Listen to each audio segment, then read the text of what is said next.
गुरुर्ब्रह्मा गुरुर्विष्णु गुरुर्देवो महेश्वरः गुरु साक्षात् परब्रह्म तस्मै श्री गुरुवे नमः। सभी श्रोतागण को प्रथम आज गुड़ी पड़वा की शुभकामनाएं देता हूं। और अपना जो अध्याय जो है वमन विरेचन उसके उसकी शुरुआत मैं अभी कर रहा हूँ। पिछले बार हमने वमन के सम्यक योग के बारे में बात की थी। अभी उसके जो अतियोग है उसके बारे में हम बात करेंगे। जो श्लोक अभी स्क्रीन पे दिखाई दे रहा है अतियोग का, उसके बारे में अभी बात करेंगे कि अतियोगे तो फेन चंद्रक रक्तवत वमीतम क्षामता दाह कंठशोषस्तमो प्रवाह घोरा वायवा मया मृत्यु जीव शोणित निर्गमा। तो पहली बात जो कि अतियोग में होता क्या है, तो फेन चंद्रक रक्तवत, तो फेन युक्त और चंद्रिका जो शब्द आया तो मयूर पिच्छाशु ऐसा वर्ण जो है वो प्रवर्तित होता है, जो द्रव्य उत्सर्जित होता है मुख से, तो उसमें आरक्त वर्णी और फेन युक्त ऐसा जीव शोणित का निर्गमन होता है। अब ये अतियोग का लक्षण है। उसके साथ क्षामता, दौर्बल्य जिसे कहते हैं, दाह, पुरोदाह या उदरदाह उसमें मिल जाता है, क्योंकि पित्तम तो स्वेद रक्त ऐसा है, तो रक्त का और पित्त का आश्रय शवा, तो दाह है लक्षण भी मिलता है। कंठ शोषाह, तो कंठ शोष भी होता है क्योंकि याति हो गए, उसके साथ वात प्रकोप भी होता है और रसक्षय भी होता है, उसके कारण कंठ शोष लक्षण आपको मिलेगा। तमहा, तमोदर्शन, भ्रमः, घोरा वायवामया मृत्यु जीव शोणित निवार, वायवामय वायु के विकार जो है, घोर ऐसे वायु के विकार उसमें से उत्पन्न हो सकते हैं और उसमें उसके साथ मृत्यु भी आ सकती है। जीव शोणित निर्गमात, ये जीव शोणित जो है उसके कारण, क्योंकि प्राण ही शोणितम अनुवर्तते, हम ऐसा कहते हैं कि प्राण जो है शोणित का अनुगमन करता है, इसलिए अगर शोणित बाहर जा रहा है तो उसके कारण मृत्यु भी वहां आने की संभावना रहती है। अभी ये जो लक्षण दिया है ये अतियोग का लक्षण है, ये ध्यान में रखना है कि जब सम्य युगम ने देखा था कि क्रम से पहले कफ, पित्त और वायु बाहर निकलता है वमन में। पित्तांतम इष्टम वमनम ऐसा कहते हैं हम कि पित्त या पित्तस्य दर्शनम यावत छेदो वा श्लेष्मणो भवेद, ऐसा वाग्भट ने बताया कि कब का छेद हुआ या पित्त का पित्तांत हुआ, मीन्स पित्त का दर्शन हुआ है, तो वमन का ये सम्यक योग माना जाता है। लेकिन अगर अन्य व्यक्ति उसके साथ आगे भी वमन चालू रखता है तो उसके बाद जो है कि जीव शोणित बहिर्प्रवृत्त होने के चांसेस रहते हैं। बताने की बात है कि ये अतियोग का लक्षण है। बहुत बार प्रैक्टिस में यह मिलता है कि वमन शुरू करने के बाद भी 2-3 वेग आने के बाद भी कभी कभी रक्तवर्ण प्रवर्तन होता है। तो ये क्या होता है, इसका विचार करना चाहिए कि बहुत बार कुछ रुग्णों में हम देखते हैं कि गम ब्लीडिंग की तकलीफ बहुत बार रहती है, और अगर हिस्ट्री प्रॉपर से नहीं ली हुई थी तो जब वमन शुरू करते हैं तब इरिटेशन से वहां से भी रक्त प्रवर्तन होने के चांसेस रहते हैं। तो ये भी बहुत बार मिसलीडिंग रहता है। कुछ लोग जो स्टेरॉयड डिपेंडेंट रहते हैं, तो जैसे श्वास के रुग्णों को हम वमन देते, तो अगर स्टेरॉयड डिपेंडेंट रुग्ण है तो उनमें भी बहुत बार ये रक्त प्रवर्तन होने के चांसेस रहते हैं। तो ऐसे लोगों में हम हमेशा अगर ऐसी पॉसिबिलिटी है तो हमेशा हम उन रुग्णों में वासाकल्प का यूज करते हैं। जो वमनोपक द्रव्य है उसमें वासाकल्प मिला के या वासा चूर्ण का यूज हम उसमें कर सकते हैं। तो जो रक्त स्तंभन करने वाला है, रक्त पित्त में श्रेष्ठ बताया गया है। बहुत बार अम्ल पित्त में भी रक्तवर्णी पित्त प्रवर्तन होने के चांसेस रहते हैं। तो ये कैसे डिफ्रेंशिएट करना है, तो ये बाकी के लक्षण जो है ना वो भी देखना है कि अगर ऐसा प्रवर्तन हो रहा है और उसको बाकी दौर्बल्य नहीं है, दाह वगैरह ऐसा कुछ कंठशोष वगैरह नहीं है, तो आगे आप वमन कंटिन्यू कर सकते हैं। लेकिन अगर बहुत दौर्बल्य आया हुआ है, कंठशोष जैसे लक्षण मिल रहे हैं या भ्रम जैसे लक्षण मिल रहे हैं, तो ये पॉसिबिलिटी रहती है कि ये जीव शोणित हो सकता है। बहुत बार लोगों को मैं वमन के पहले ये निर्देश देता हूँ कि नाखून कट करके आना है, क्योंकि बहुत सविबंधा वमन हो रहा है तो उसमें अंगुली डाल के वो वेग उत्पन्न करना या वेग प्रवर्तन करना ऐसा ग्रंथों में भी बताया है। तो उससे ये होता है कि अगर नाखून बड़े हुए तो बहुत बार पैलेट को या तालू को उससे इंजरी होकर भी रक्त प्रवर्तन हो सकता है। तो ये बहुत से बातें प्रैक्टिकली देखने में आती है कि अगर ऐसा हो रहा है तो हम वमन रुकवा देते हैं और जिससे लाभ जो है वो रुग्णों को नहीं मिलता है। तो ये डिफ्रेंशिएट करना काफी इंपॉर्टेंट रहता है कि ये जीव शोणित है या अन्य कुछ है, या पित्त है, रक्तवर्ण पित्त से।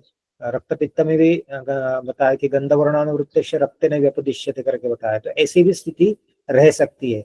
इसलिए ये डिफ्रेंशिएट करके उसको वमन रुकवाना या आगे कंटिन्यू करना, ये वैद्य पे निर्भर रहता है। तो ये अतियोग का लक्षण वमन के बारे में बताया है। अगर सम्यक योग हुआ है तो पश्चात कर्म क्या है, तो सम्यक योगेन वमितम क्षणम आश्वास्य पायेत, ऐसा बताया है कि जब सम्यक वमन हो जाएगा तो एक क्षण मीन्स अभी मुहूर्त ऐसे बताया है, मुहूर्तम आश्वास्य, उसको आश्वासन चिकित्सा देना है। और पश्चात कर्म जो बताया उन्होंने कि धूमपान जो है वो वमन के बाद पश्चात कर्म है कि 48 मिनट्स के बाद उसको धूमपान देना है। और धूमत्रय से अन्यतम, त्रय मीन्स वो 3 प्रकार के जो स्निग्ध, मध्य और तीक्ष्ण धूम के प्रकार बताए, उसमें से जो यौगिक है उसका पान करना है। जनरली धूमपान जो होता है उसका वो क्यों दिया जाता है, तो वमन होने के बाद भी जो दोष शेष रह जाते हैं, ये कफ दोष जो शेष रह जाता है उसका छेद करना है, उसको बाहर निकालने के लिए या उसका शोषण करने के लिए धूम का पान देते कि धूम का जो इंडिकेशन वाग्भट ने बताया कि चतुर्थ कफ वातोत्थ विकाराम अजन्मने उच्छेदाय च जाता नाम, जो जात का व्याधि है कफ प्रधान, उसका नाश करने के लिए, उच्छेद करने के लिए धूम बताया गया है। तो वमन में भी यही उद्देश्य होता है, जो मैंने अभी योगींद्रनाथ सेन का रेफरेंस दिया है कि वमन अनंतरम स्रोत विलग्न कफ हरणार्थम धूमपानम अत्र उत्तम, जो स्रोतोस में चिपके हुए कफ है जो वमन से बाहर नहीं निकले हुए, तो उसको हरण करने के लिए वहां धूम का पान करना जाता है। प्राय तीक्ष्ण धूमपान दिया जाता है जो कफ प्रधान व्याधियों में दिया जाता है। लेकिन चरक ने जो बताया, जो रेफरेंस मैंने कोट किया है कि स्नेहिकादि धूमपान विकल्प पुरुष प्रकृति अपेक्षा, तो प्रकृति कौन सी है उसके हिसाब से भी उसको धूमपान का विकल्प हम दे सकते हैं। अगर वात प्रकृति में स्निग्ध धूमपान भी देना पड़ता है, क्योंकि उसमें बेसिकली कफ कम रहता है। तो वमन होने के बाद क्षोभ के कारण अगर वात बढ़ा हुआ है और प्रकृति अनुकूल है तो उससे वात के विकार न बढ़े, इसलिए स्निग्ध धूमपान भी हम दे सकते हैं। तो ये पुरुष प्रकृति अपेक्षा धूमपान का निर्णय करना पड़ता है। और उसके बाद उन्होंने जो कि स्नेह चार माथादिशेत, स्नेह का जो आचार बताया, नहीं स्नेह अध्याय में जो नियम बताए गए कि उष्णोदकोपचार ब्रह्मचारी क्षपाक्षया न वेगरोधी व्यायाम क्रोध शोक हिमातपान प्रवातयान यानादो भाष्य अति आसन संस्थिति वगैरह जो बताए, वो सब स्नेहपान के जो नियम बताए वो वमन के मतलब प्रधान कर्म होने के बाद उनका पालन करना ये अत्यंत आवश्यक रहता है। तो ये लगभग द्विपरिहार काल इस तरह है कि जितना दिन कर्म का किया है उसके द्विगुण काल में ये आचार जो है उसका पालन करना है। तो वो स्नेहपान के नियम जो बताया वैसे ही शोधन उपरांत वो फॉलो करने हैं। अभी जो आहार बताते हैं जिसको हम संसर्जन क्रम कहते हैं, वो वमन और विरेचन विधि के बाद देते हैं। तो उसके बारे में जो वाग्भट ने बताया कि तत्सायं प्रभाते वा शुद्धवान स्नाता सुखाम्बुनः, तो शुद्धवान ये लक्षण प्रधान है उसमें कि वमन या विरेचन होने के बाद जब शुद्ध प्रचिति होती है। अभी सायं व प्रभाते ये विकल्प दिया है, तो जब क्षुधा प्रचिति होगी तभी उसको आहार देना, ये सबसे इंपॉर्टेंट रहता है। तो अगर सायंकाल में अगर वमन होने के बाद क्षुधा लग रही है तो सायंकाल से आप संसर्जन क्रम शुरू कर सकते हैं। या अगर रात में शाम को क्षुधा नहीं लगी है रुग्णों को, तो प्रभाते दूसरे दिन सुबह जब उसको क्षुध प्रचिति होगी तब उसको संशोधन क्रम का संशोधन की शुरुआत हम कर सकते हैं। स्नाता सुकामुना, गर्म पानी से या उष्ण जल से या सुखकर ऐसे उष्ण जल से उसको स्नान करके फिर ये आहार की शुरुआत करनी है। पेयादि क्रम जो बताया है, पेया से वो शुरू करना है। अभी इसमें ये शोधन में वमन और विरेचन में संशोधन की आवश्यकता क्यों रहती है, तो उसमें अग्निमंदता आती है क्षोभ होने के कारण। तो जो रेफरेंस मैंने दिया कि संशोधनाभ्याम शुद्धस्य ऋतदोषस्य देयिनः याति अग्निमंदतः तस्मात् क्रमं पेयादिमाचरेत्। अभी यहाँ संशोधनाभ्याम में द्विवचन यूज किया है। एक्चुअली शोधन कहते हैं तो अगर हम चरक को फॉलो कर रहे हैं तो वमन, विरेचन, नस्य, अनुवासन और निरोह, ये 5 प्रकार के कर्म बताए, लेकिन इसमें सिर्फ द्विवचन का यूज किया है, तो ये सिर्फ वमन और विरेचन के लिए लागू होता है। निरोह में शोधन होता है, लेकिन अग्निमांद्य उस मात्रा का नहीं रहता। आगे मैंने एक रेफरेंस कोट किया है, तो उस तरह का अग्निमांद्य नहीं रहता, इसलिए उसमें संशोधन की या संशोधन क्रम की आवश्यकता नहीं रहती। तो या इसलिए चरक ने ये द्विवचन यूज किया कि संशोधनाभ्याम शुद्धस्य, शुद्धस्य पुरुषस्य हुतदोषस्य, जिसका दोष हरण हुआ है, ऐसे जो शुद्ध हुए पुरुष है उनको याति अग्निमंदता, तो उससे अग्नि मंदा हो जाता है, और इसलिए वो अग्नि को बढ़ाने के लिए, जो आगे यथानुरग्नि तृणगोमय आदि ऐसा बताया है कि जैसे जैसे धीरे धीरे उस अग्नि को बढ़ाने के लिए पेयादि क्रम जो है वो देना पड़ता है। तो ये डिपेंड करता है कि शुद्ध प्रचिति कब हो। अभी बहुत बार प्रैक्टिकल ये देखा जाता है कि जब शोधन हो जाता है तो पेट पूरा खाली हो जाता है, तो उससे बहुत बार पेशेंट को शुद्ध प्रचिति होने लगती है, ऐसा लगता है कि भूख लगी हुई है। बहुत बार ये सूढ़ हंगर भी रहती है कि वो शुद्ध प्रचिति नहीं थी। कभी कभी पित्त, अगर पित्त अंत वमन नहीं हुआ है तो बहुत बार पित्त दोपहर जो काल के अनुकूलत्व से कोष्ठ में आने लगता है, और उससे उदरदाह या सब पेट में क्षुधा प्रचिति जैसा लगता है। तो ये बहुत बार दोषों के कारण रहता है कि दोष कोष्ठ में आए हुए हैं, और अगर एक शुद्ध प्रचिति ये हम लक्षण मान के अगर उसको संसर्जन क्रम शुरू करें तो उससे बहुत बार अधो वेग शुरू हो जाते हैं, या बहुत बार क्षुधा मांद्य भी हो सकता है। तो ये लक्षण जो है बहुत बार हमें प्रॉपर गाइडेंस नहीं देता, मिसलीडिंग भी रह सकता है। तो इसलिए चरक का मैंने एक रेफरेंस कोट किया है, जो चरक सिद्धि साधक 6:23 में, तो चरक ने बहुत स्पेसिफिक बताया कि वमितम लंगयत सम्यक जीर्ण लिंगानी आलक्ष्य। तो जीर्ण लिंग जो है, आप किसके जीर्ण लिंग, तो औषध जो हमने दिया हुआ है, हम जो वमन में वमनोपक द्रव्य यूज करते हैं या वामक द्रव्य यूज करते हैं, तो वमन होने के बाद बहुत बार पूरा औषध जो है वो बाहर नहीं निकलता है, कुछ औषध शेष रह जाता है।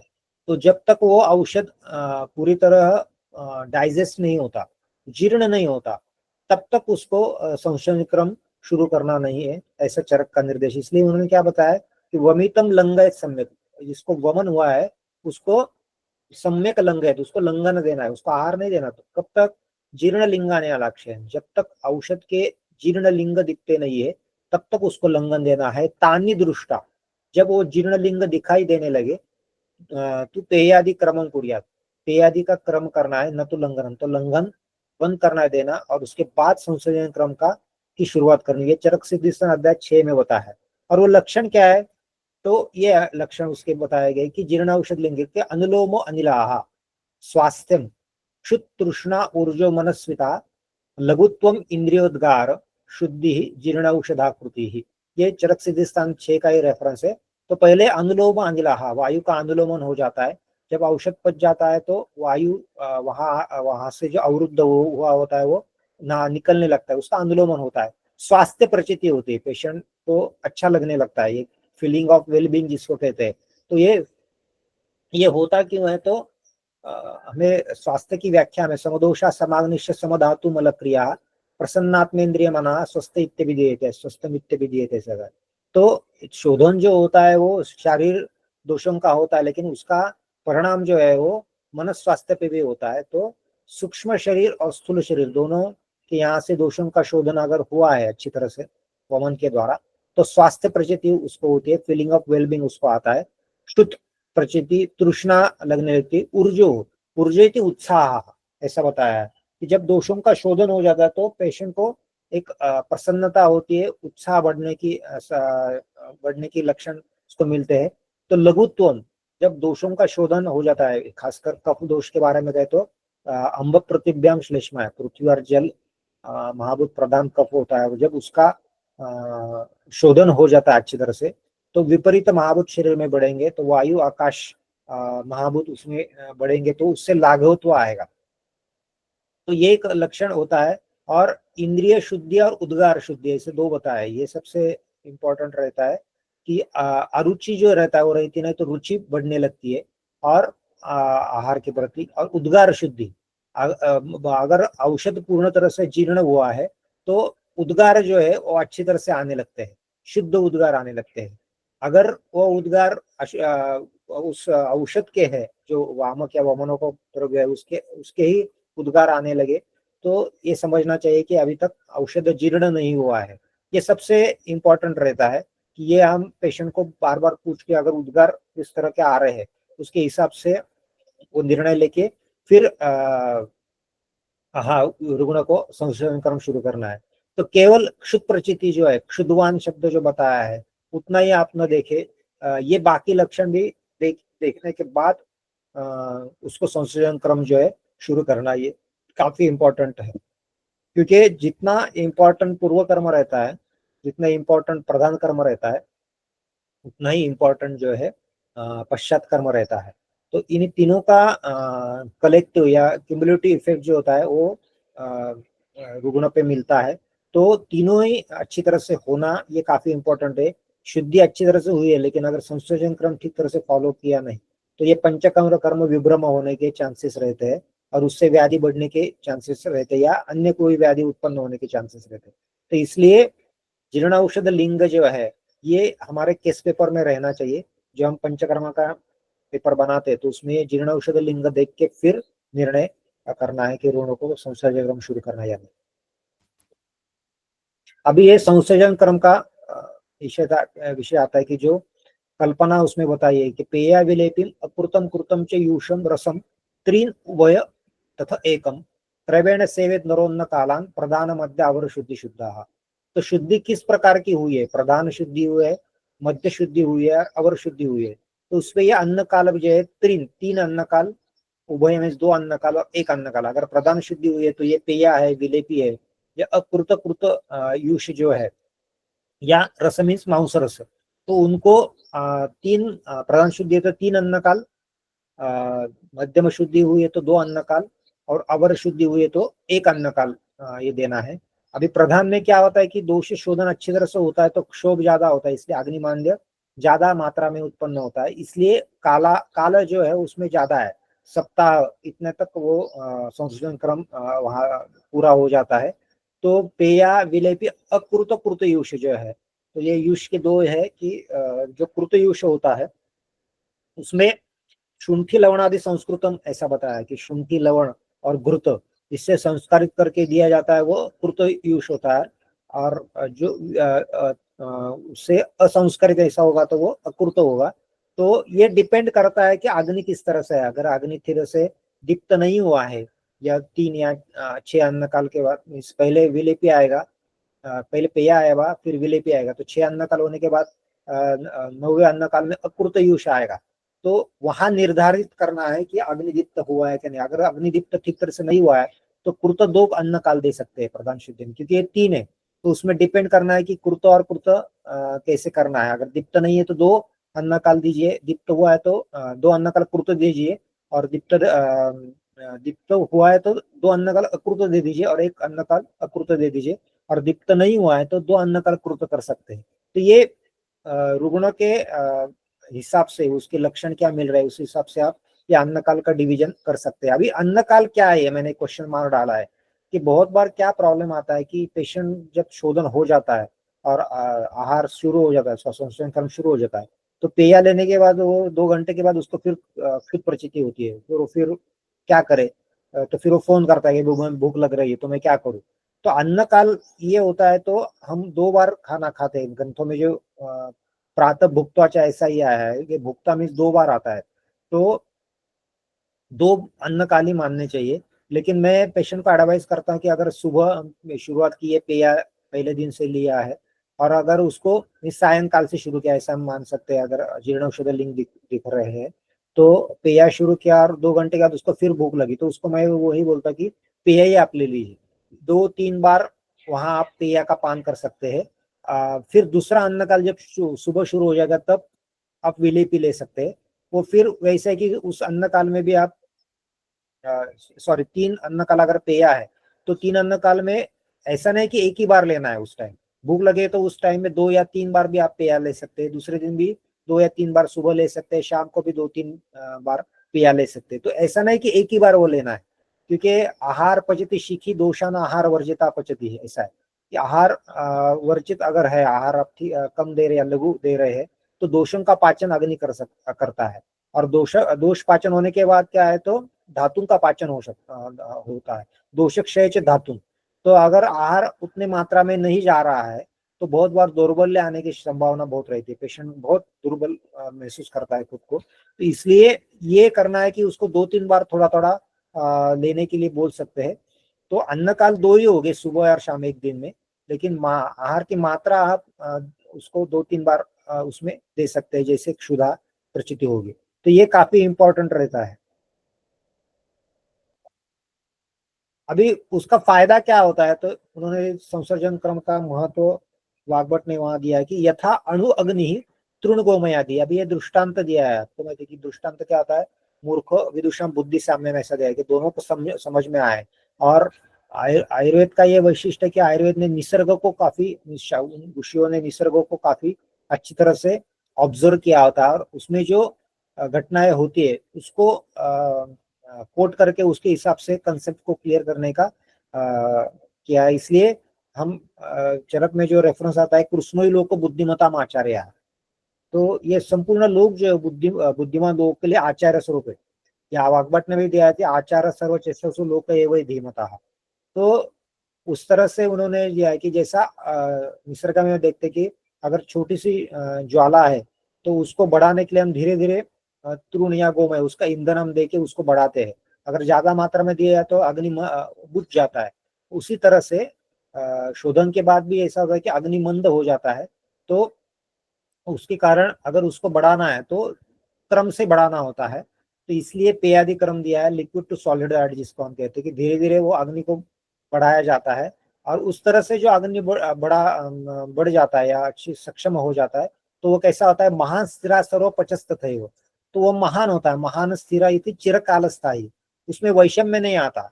अच्छी तरह से अग्नि जो पाचन क्षम हो जाता है, तो गुरु आदि आहार का पाचन करने में भी वो सक्षम रहता है। इसलिए सर्वोपचाह शब्द दिया है कि जो पहले अग्नि शोधन के पहले जैसा था उससे भी अच्छा बलवान अग्नि शोधन के बाद अगर संशोधन क्रम ठीक तरह से पूर्ण किया है उस रुग्ण ने, तो होता है। सर्वोपचाह शब्द का स्थूल सूक्ष्म गुरु लघु पाचक है, ऐसा अरुणोत्तर ने में टीका में दिया है। तो सभी तरह के आहार को पचन करने में सक्षम ऐसा वो अग्नि होता है। इसलिए शोधन क्रम के बाद धीरे धीरे उस अग्नि को आहार की संशोधन की जो कल्पनाएं दी है उस कल्पना के द्वारा उसको बढ़ाना है। तो वो चिरस्थायी इस तरह से महान स्थिरा ऐसा बताया है, वैसा होने हो सकता है। तो इसलिए संशोधन क्रम का महत्व जो है ये पंचकर्म में काफी है। अभी जो शुद्धि का जो विचार किया है वाग्भट ने, वो दोनों के तरफ में देखना चाहिए कि चार चतुर प्रकार शुद्धि देंगे, मानिकी, वेगिकी, लैंगिकी और अंतिकी। तो जगन्न मध्य प्रवरेतु वेगान चत्वार इष्टावमने षडष्टो दशैव द्वित्रिगुणा विरेके प्रशस्तता चतुर्गुणस्य।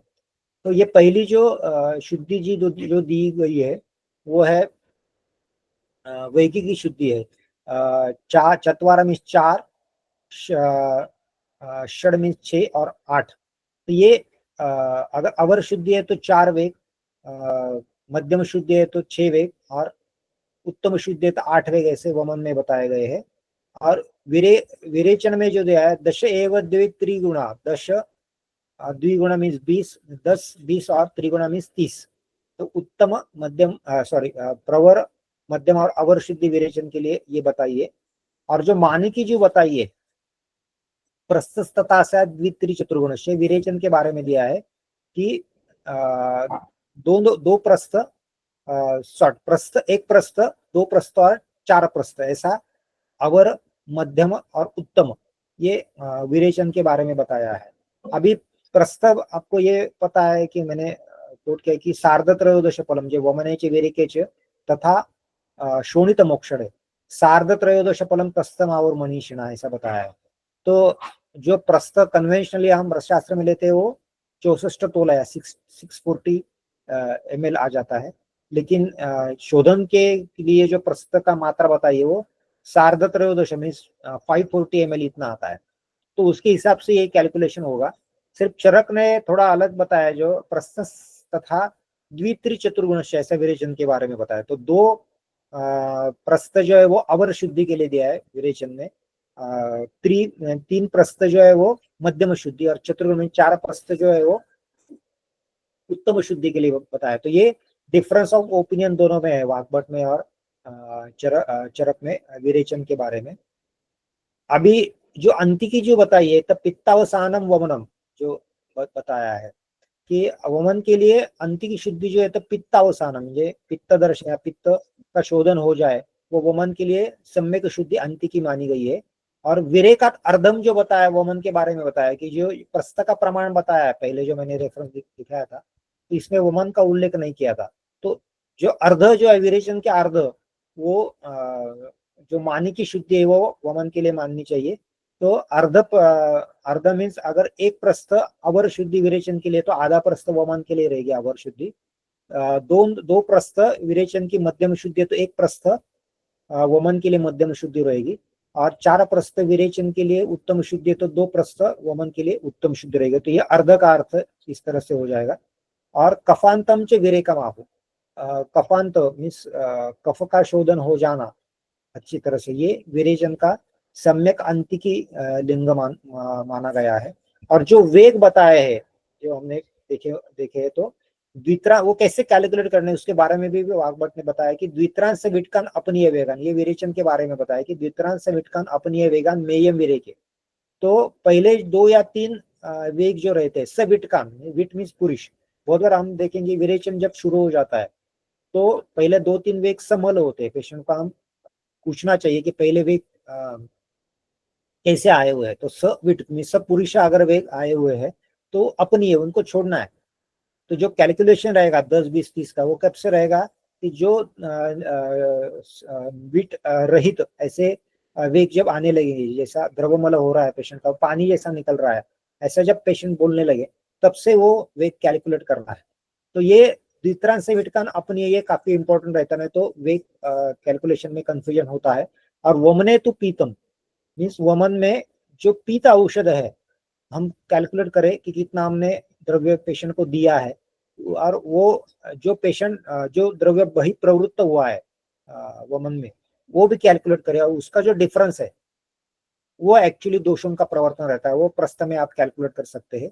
तो जो द्रव्य हमने दिया है उसका आप कैलकुलेशन में रखिए कि कितना लीटर उसने पानी उसका द्रव्य पिया है, और जितना बाहर आया हुआ है बही प्रवृत्त हुआ है उसका कैलकुलेशन करें, उसका डिफरेंस जो है वो उसकी मानी की मात्रा वमन के लिए रहेगी। अभी इसके बारे में काफी इंपॉर्टेंट जो है कि ये चतुर्विध शुद्धि दी हुई है, लेकिन ये सब शुद्धि जो है वो आइडियल है क्या?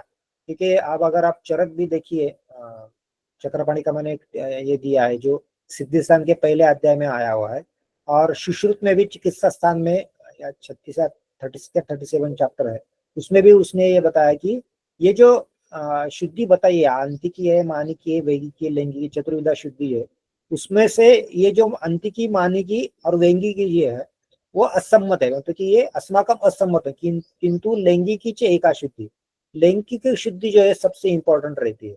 क्योंकि देखिए कैसा होता है कि अगर कोई कफ प्रकृति का आदमी है तो उसमें नेचुरली कफ का प्राधान्य ज्यादा रहेगा। तो उसमें अगर हम ऐसा कह सकते हैं कि वमन हम दे रहे हैं, तो अभी आइडियली अगर वेगी की शुद्धि हम देखें तो 8 वेग उसकी उत्तम शुद्धि मानी गई है, लेकिन उसमें कफ प्राधान्य ज्यादा है, तो शायद उसको ज्यादा भी वेग आ सकते हैं। उसमें 8 वेग में उसकी शुद्धि अच्छी तरह से नहीं हो सकती।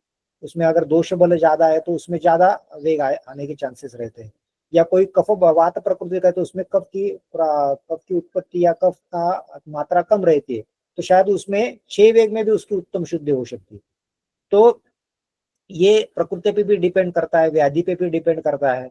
तो या मानिकी के बारे में भी कह सकते कि दोष बल कफ शरीर में ज्यादा है मात्रा में, तो जो बताया गया कि 2 प्रस्थ उसकी उत्तम शुद्धि की मानी की मात्रा बताइए, तो उससे भी ज्यादा कफ प्रवर्तन हो सकता है। या वात प्रकृति तो उसमें शायद 1.5 प्रस्थ में भी उसकी उत्तम शुद्धि हो सकती है।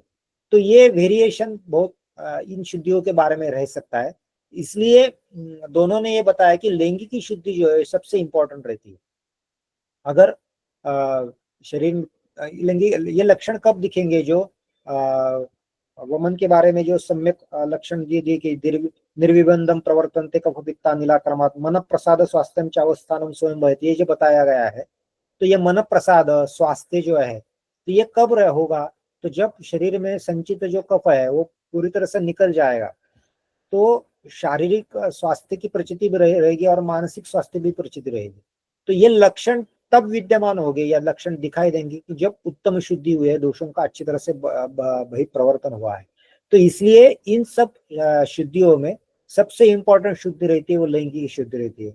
तो हमेशा आप पंचकर्म वमन या विरेचन करते वक्त ये असेसमेंट काफी कि उसकी जो लक्षण दिए हुए लैंगिक शुद्धि दिए वो ठीक तरह से दिख रहे हैं नहीं, अगर नहीं दिख रहे हैं तो आप उसको अयोग मान सकते हैं। तो इसलिए इन बाकी जो शुद्धि है उसमें वेरिएशन रह सकता है, लेकिन लैंगिक शुद्धि में वेरिएशन नहीं रहता है। इसलिए चक्रपाणी में या डल्लन ने भी उसको ही प्रधान शुद्धि माना है। इसलिए शोधन वमन या विरेचन के बारे में ये ध्यान रखना काफी इंपॉर्टेंट रहता है।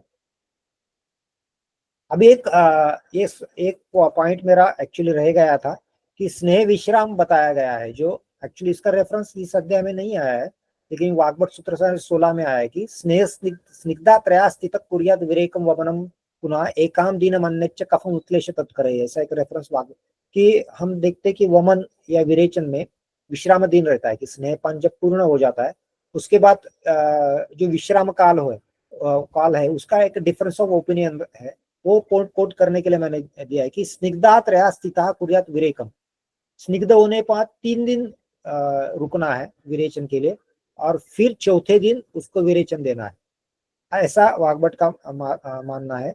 और वमनम पुनः एकाम दिनम अन्यच्च कफम उत्क्लेश तत्करैहि, और वमन में क्या है, एकाहम दिनम, एक पहला दिन, फिर दूसरा दिन, पहले दिन स्नेह सेदन करना है और दूसरे दिन कफ उत्क्लेशक आहार देके फिर तीसरे दिन वमन करना है, ऐसा दल्लन का मत है। मैंने एक उसका टीका का रेफरेंस भी दिया है कि स्निग्धस्य इति पुरुषस्य, जो पूरा स्निग्ध हुआ है, उसमें सम्यक स्निग्ध लक्षण दिख रहे हैं, ऐसे व्यक्ति को त्रिदिनम विश्रांतस्य, उसको 3 दिन विश्रांति देना है, 3 दिन का विश्राम काल विरेचन के लिए दिया है। तो 3 दिन जिसकी विश्रांति हुई है ऐसे व्यक्ति को चौथे दिन यानी 4th डे उसको विरेचन देना है। तो यहाँ 3 दिन का गैप रहेगा।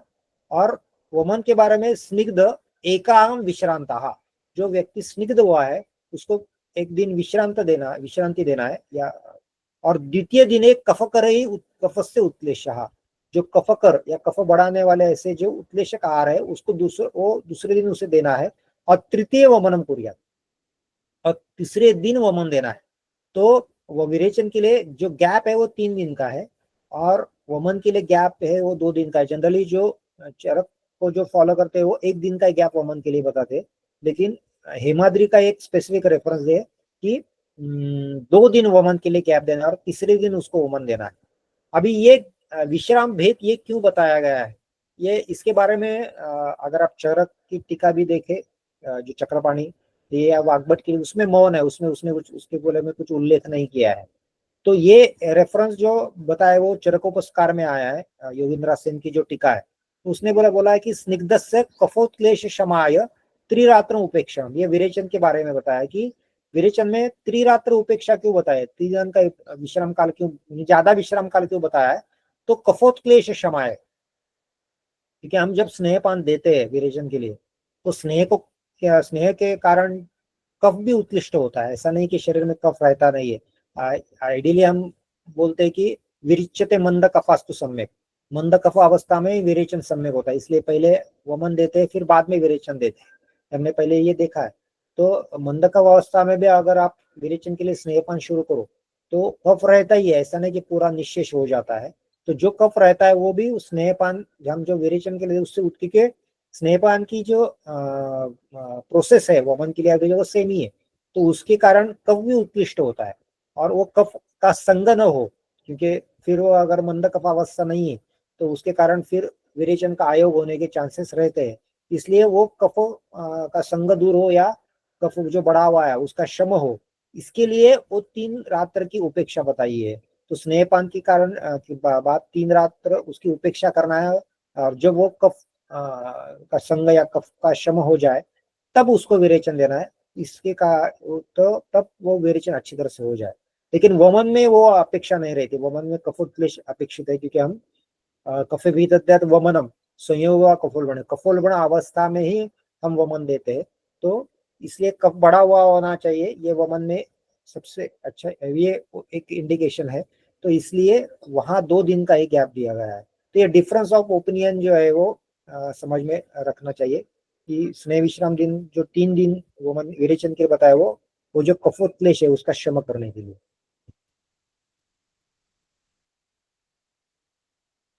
अभी विरेचन के बारे में हम कहेंगे वमन के बाद। अथेनम वमितम भूयाः स्नेह स्वेदोपपादितम श्लेष्म काल गते ज्ञात्वा कोष्ठम सम्यक विरेचेत। अतः विरेचन के लिए अथेनम वमितम भूयाः, ये काफी बार कि पहले जिसको वमन दिया हुआ है, सिर्फ मैंने एक अपवाद स्थिति बताया थी कि क्रूर कोष्ठ, उसका रेफरेंस भी आगे दिया है। सिर्फ क्रूर कोष्ठ में आप डायरेक्टली विरेचन दे सकते हैं, लेकिन जनरली क्रम ये रहता है कि पहले वमन देना है, मंद कफा अवस्था उत्पन्न करनी है और फिर विरेचन देना है। इसलिए वमितम मीन्स जिसको वमन दिया है उसको भूया स्नेह स्वेदोपपादितम, उसको फिर स्नेह स्नेह स्वेदन करना, स्नेहपान होने के बाद फिर स्नेह स्वेदन करना है। और उसको श्लेष्म काल गते ज्ञातवा, जिस श्लेष्म काल जाने के बाद, जैसे आपको ये पता है कि वयोरात्रि भुक्तानाम तेंत मध्याधिका क्रमात्, तो प्रथम काल जो होता है दिन का वो कफ का काल रहता है। जैसे आइडियली हम 6 से 10 बजे का काल जो रहता है वो कफ का कहते हैं और 10 से 2 पित्त का रहता है। तो श्लेष्म काल जाने के बाद विरेचन समय होता है। तो इसलिए हम चक्रपाणी में यही करते हैं कि जब पेशेंट को हम स्नेह स्वेदन के बुलाते हैं तो उसको 8 साढ़े 8 बजे बुलाते हैं और उसको पूरा स्नेह स्वेदन हो जाने तक 9 सवा 9 बजे बज जाते हैं। फिर उसको, क्योंकि लगभग कफ का काल जो है वो एंड होने का आता है, तो उसके बाद अगर हम विरेचन का द्रव्य देंगे तो नेचुरली जो कफ के अनुकूलत्व से जो कफ बढ़ा हुआ काल के अनुकूलत्व से जो कफ बढ़ा हुआ होता है वो कब होने लगता है, तो विरेचन अच्छी तरह से होता है। तो इसलिए जो प्रैक्टिकली लोग जो नित्य विरेचन वगैरह भी देते हैं तो वो बहुत बार सुबह देने का या विरेचन देने की कुछ लोग सुबह 6 बजे विरेचन द्रव्य लेने के लिए बोल देते हैं। ये गलत है, क्योंकि वो काल जो होता है 6 से आगे वो कफ का काल शुरू हो जाता है, तो नेचुरली काल स्वभाव से कफ बढ़ने लगता है, तो उससे संग होने की चांसेस रहते हैं। तो विरेचन का आउटकम जो है उस पर वो अफेक्ट करता है।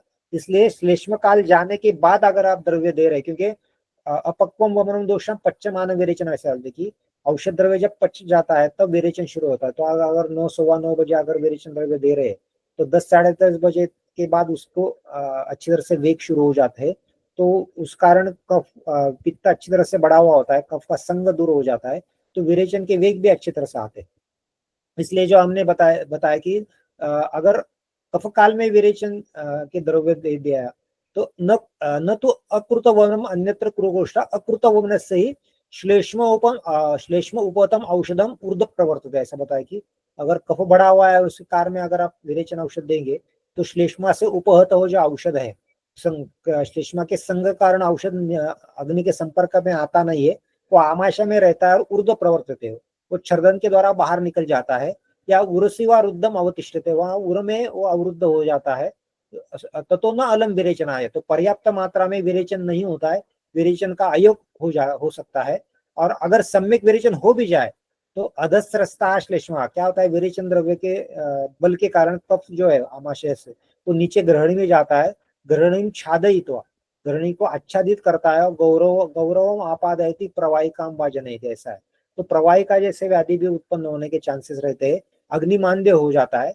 इसलिए कभी भी कफ के काल में विरेचन औषध नहीं देना है।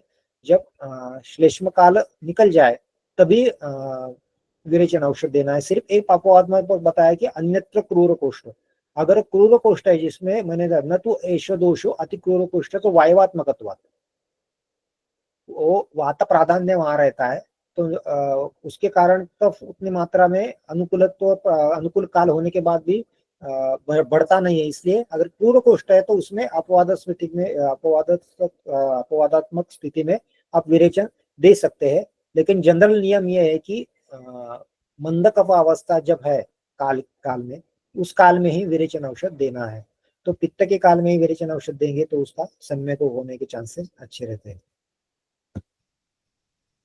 अभी जो द्रव्य यूज करने हैं वो कोष्ठ के हिसाब से करने हैं। बहुपित्तो मृदु कोष्ठ क्षीरणापि विरिच्यते, ऐसा बताया कि मृदु कोष्ठ अगर है तो नेचुरली वो बहुपित्त अवस्था है, पित्त का सर्वगुण बढ़ा हुआ होता है और सर्व अनुलोमन प्रोक्ता, तो उसमें क्षीर या मृदुका से भी विरेचन होता है। तो ऐसा मृदु कोष्ठ है तो उसमें द्रव्य जो यूज करना है विरेचन के लिए वो मृदु शोधन करने वाले द्रव्य आप त्रिवृत जैसा द्रव्य जो सुख विरेचन बताया या आरगवद जैसा द्रव्य है, तो ऐसे द्रव्य आप वहां यूज कर सकते हैं, क्योंकि कोष्ठ परीक्षण काफी इंपॉर्टेंट है। स्नेहपान में भी बताया कि त्रयावरम सप्त दिनम परंतु स्निग्धो नरा स्वेदित युक्त, ये जो काल मर्यादा बताइए 3 या सप्ताह, वो कोष्ठ के हिसाब से बताइए। तो आप कोष्ठ का परीक्षण आप कर सकते हैं, पहले प्रश्न परीक्षा द्वारा आप उसका निर्धारण कर सकते हैं। अगर पेशेंट बता रहा है कि दूध से मुझे द्रवमल हो रहा है या मृदुका से द्रवमल है, तक्र अम्ल तक्र से भी बहुत बार उनको द्रवमल होता है, तो ये मृदु कोष्ठ रुग्ण है। तो वो परीक्षण करके उसके हिसाब से द्रव्य चूज करना है। अगर परीक्षण नहीं किया गया तो बहुत बार अगर मृदु कोष्ठ में आपने तीक्ष्ण इच्छा भेदी जैसा द्रव्य दिया तो उसमें अतिव होने के चांसेस रहते हैं या व्यापक होने के चांसेस रहते हैं। वैसे प्रभुतम मारुत क्रूरा कुचरा श्यामादिक अगर क्रूर कोष्ठी है जिसमें रोक्ष ज्यादा है मारुत के कारण, वायु के कारण, तो उसमें तीक्ष्ण शोधन से भी अच्छी तरह से शोधन नहीं होता है। तो इसको अच्छी तरह से स्नेहाक्त करने के बाद उसको थोड़ा सा तीक्ष्ण विरेचन देना है, या उसमें आप स्नेह विरेचन जैसे द्रव्यों का भी यूज कर सकते हैं, क्योंकि वहाँ वायु की प्राधान्यता वहाँ है। लेकिन उसमें स्नेहाक्त स्नेहन अच्छी तरह से होना ये सबसे अच्छा ये सबसे बड़ी आवश्यकता रहती है। अगर स्नेहन अच्छी तरह से नहीं हुआ है तो उसमें शोधन अच्छी तरह से नहीं होता है, बहुत बार उदावरत जैसे लक्षण भी वहां मिलते हैं। तो कोष्ठ का परीक्षण करके ही वहां शोधन का द्रव्य जो है विरेचन के लिए निर्धारण करना है। अभी उत्प्लेशक आहार वमन के बारे में हमने देखा था कि वहां जो एक कफवर्धक आहार जो बताया, जो उत्प्लेशन के लिए बताया है। तो विरेचन के बारे में क्या है, तो चरक में डायरेक्ट रेफरेंस नहीं है। उन्होंने क्या बताया कि स्निग्ध, जो मैंने रेफरेंस दिया कि रस ही तथा जांगल स्निग्ध कफ अवृद्धि करे विरेचा, जो कफ की वृद्धि न करे ऐसा उत्प्लेशक आहार विरेचन के लिए देना है, ऐसा चरक में उल्लेख है। लेकिन आप सुश्रुत की रेफरेंस देखे चलो, सुश्रुत चिकित्सा 33 में, तो उसमें बताया कि आतुरम श्वः वमनम पायता अस्मित पूर्वाण्य लघु भोजेत आणि फलाम्लम उष्णोदकम चयनम अनुपायत। ये फलाम्लम उष्णोदकम जो है तो विरेचन के बारे में उसने बताया है कि अम्ल फल उष्णोदक के साथ विरेचन के पहले देना चाहिए एज ए उत्प्लेशक आहार। अभी अम्ल फल, अम्ल रस आपको पता है कि पित्त का तो पित्त तो बढ़ाता ही है, हम के रस और दोष संबंध आपको पता है, तो उसके लेकिन वो कफ को भी बढ़ाने वाला है। तो इसलिए केवल अम्ल रस नहीं बताया, तो उसके साथ उष्णोदक बताया है। तो उष्णोदक क्या है, तो दीपनम पाचनम कंठम लवुष्णम वस्तु शोधनम हिद्म आत्मान अनिल श्लेष्म सद्य शुद्धि नवजोर, ऐसा उष्णोदक। तो उष्णोदक जो है कफ का क्षपण करने वाला है। तो अम्ल रस अगर गर्म पानी के साथ उष्णोदक के साथ देंगे तो अम्ल रस तो पित्त बढ़ाने वाला है, तो उष्णोदक भी पित्त बढ़ाने वाला है, तो उससे पित्त की वृद्धि होगी। लेकिन अम्ल से बढ़ने वाला कफ जो है वो उष्णोदक के कारण नहीं बढ़ेगा। तो इसलिए अगर अम्ल रस उष्णोदक के साथ देते तो पित्त की वृद्धि होगी और पित्त जो है वो कोष्ठ में आएगा और वो विरेचन औषध से सम्यक बाहर निकल जाएगा। तो हम हमेशा जो पेशेंट रहते हैं विरेचन के, तो उसमें जिस दिन स्नेह विश्राम दिन रहते हैं 3 दिन का बताया, तो उसके पहला लास्ट वाला जो डे है तो उसमें हम लोग नींबू नींबू जो होता है वो गर्म पानी में उसका निचोड़ कर वो पीने के लिए बताते हैं। और दूसरे दिन जहाँ जिस दिन विरेचन है उस दिन भी नींबू जो है गर्म पानी में निचोड़ कर वो पीकर आने के लिए बताते हैं। तो ये उससे अच्छी तरह से पित्त का उत्क्लेश होता है और वो कोष्ठ से बाहर निकलने में मदद हो जाती है। तो ये उत्प्लेशक आहार का रेफरेंस जो है वो सुश्रुत चिकित्सा में आया हुआ है।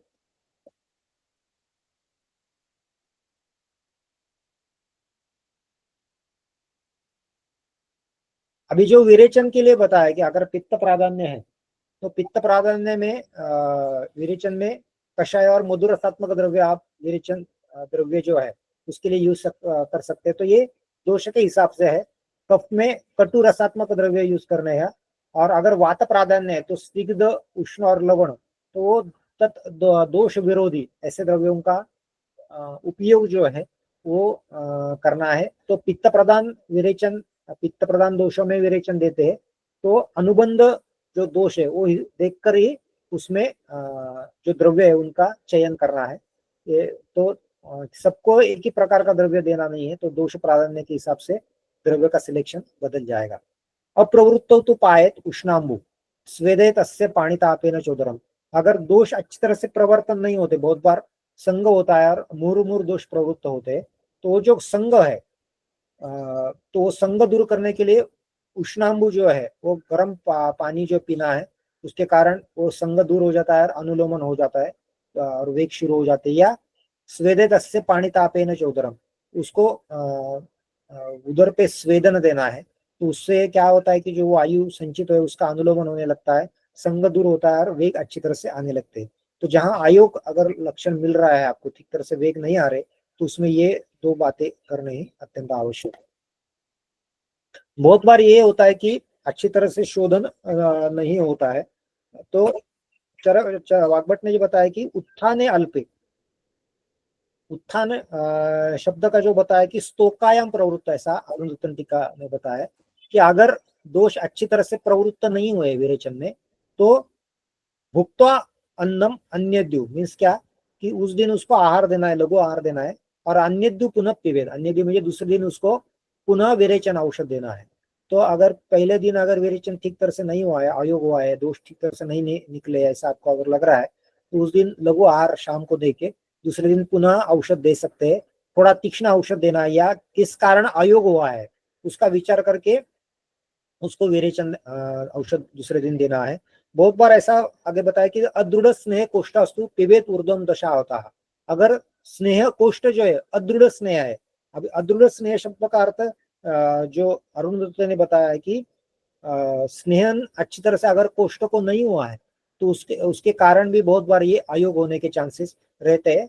तो पिबेत ऊर्ध्वम दशा आता, तो उसको पहले ठीक तरह से स्नेहन करना है कोष्ठ को, उसको स्नेहन होने के बाद दशात ऊर्ध्वम, दशा में 10 दिन के बाद, स्नेहपान होने के बाद उसको विरेचन औषध जो है ये देना है। यौगिकम सम्यक आलोच्य परम पूर्व अतिक्रमम, पहले जो विरेचन का आयोग हुआ है वो क्या किस कारण हुआ है वो विचार करके उसके हिसाब से द्रव्यों का सिलेक्शन करना है।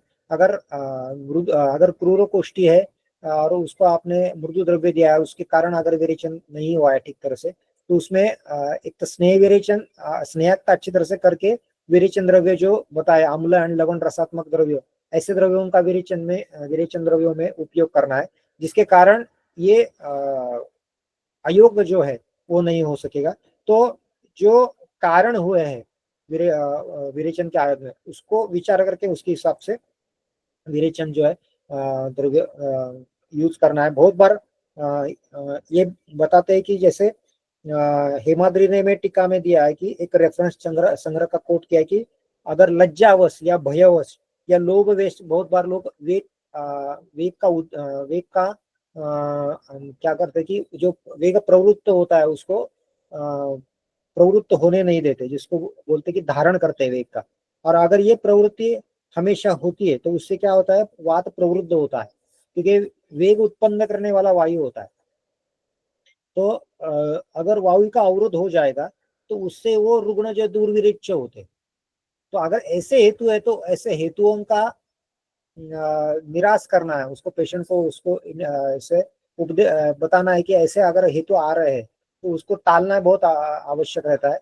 अगर ये हेतु रहेंगे या अन्य मनस्कत्व रहेगा, तो जैसे वमन में भी बताया कि तन्मना, ऐसा बताया कि वमन द्रव्य देने के बाद दत्त चित्त, उस पे अपने शरीर पे पूर्ण नियंत्रण या पूर्ण कॉन्सेंट्रेशन रहना चाहिए।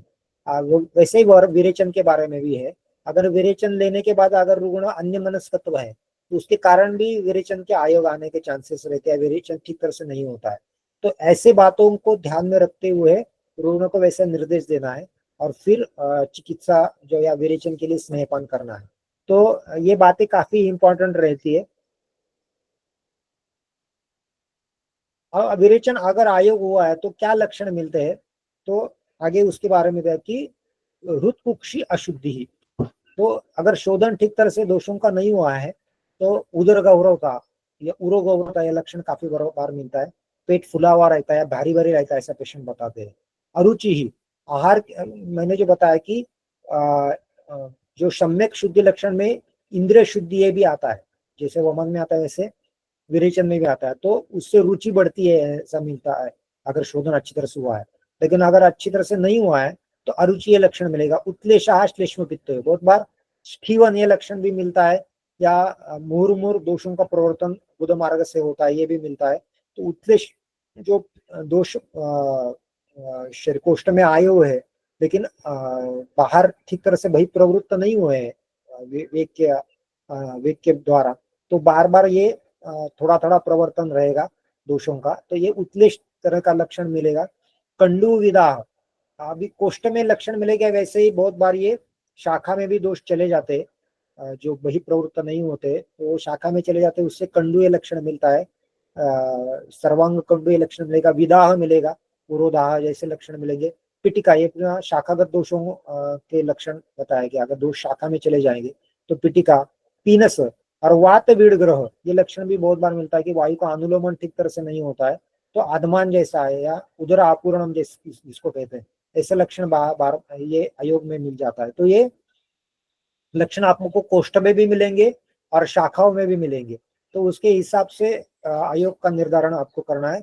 आप विपरीत यथोदिता, इसके विपरीत लक्षण जो है वो सम्यक रहते हैं, सम्यक विरेचन के रहते हैं, कि वहां शुद्धि अच्छी तरह से होगा तो कुक्षी में लाघवत्व आएगा, रुचि आहार में बढ़ेगी, और जो श्लेष्म पित्त प्रवर्तन होता है शोधन से हो गया होगा ठीक तरह से, तो वैसे कुछ उत्क्लेश के लक्षण वहां नहीं मिलेंगे।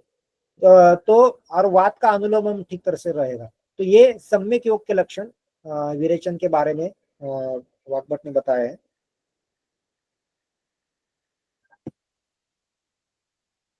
अभी विट पित्त, अरे अतियोग के लक्षण बहुत बार मैंने जो बताया कि कोष्ठ परीक्षण अगर ठीक तरह से नहीं हुआ है और अगर मृदु कोष्ठीय रुग्ण है और उसको तीक्ष्ण शोधन दिया गया, तो वो उसके कारण ये विरेचन के अतियोग के लक्षण मिलते हैं।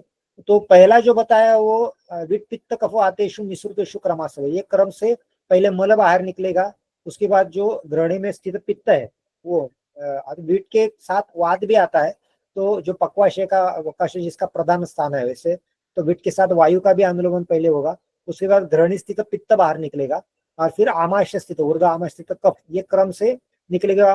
और जब जो निकलने के बाद फिर वायु वहां निकलेगा, तो ये क्रम से विरेचन में शोधन अपेक्षित है। लेकिन उसके बाद भी अगर विरेचन चालू रहा तो क्या होता है, तो निश्लेष्म पित्त उदकम श्वेतम कृष्णम सुलोहितम मांसधावन तुल्यम व मेदखंडावमेव बुध निस्सरणम तृष्णा भ्रम नेत्र प्रवेशनम भवंती अति विरिक्त तथा अति वमनामयाः। अभी ये आप क्रम अगर देखेंगे तो निश्लेष्म पित्त मुदकम, ये कफ पित्त वीट पित्त कफ और वात का जब श्रवण होगा और विरेचन चालू रहेगा, तो निश्लेष्म पित्त और श्लेष्म रहित ऐसा उदक जो श्वेत वर्णीय है उसका बहिप्रवर्तन रहेगा।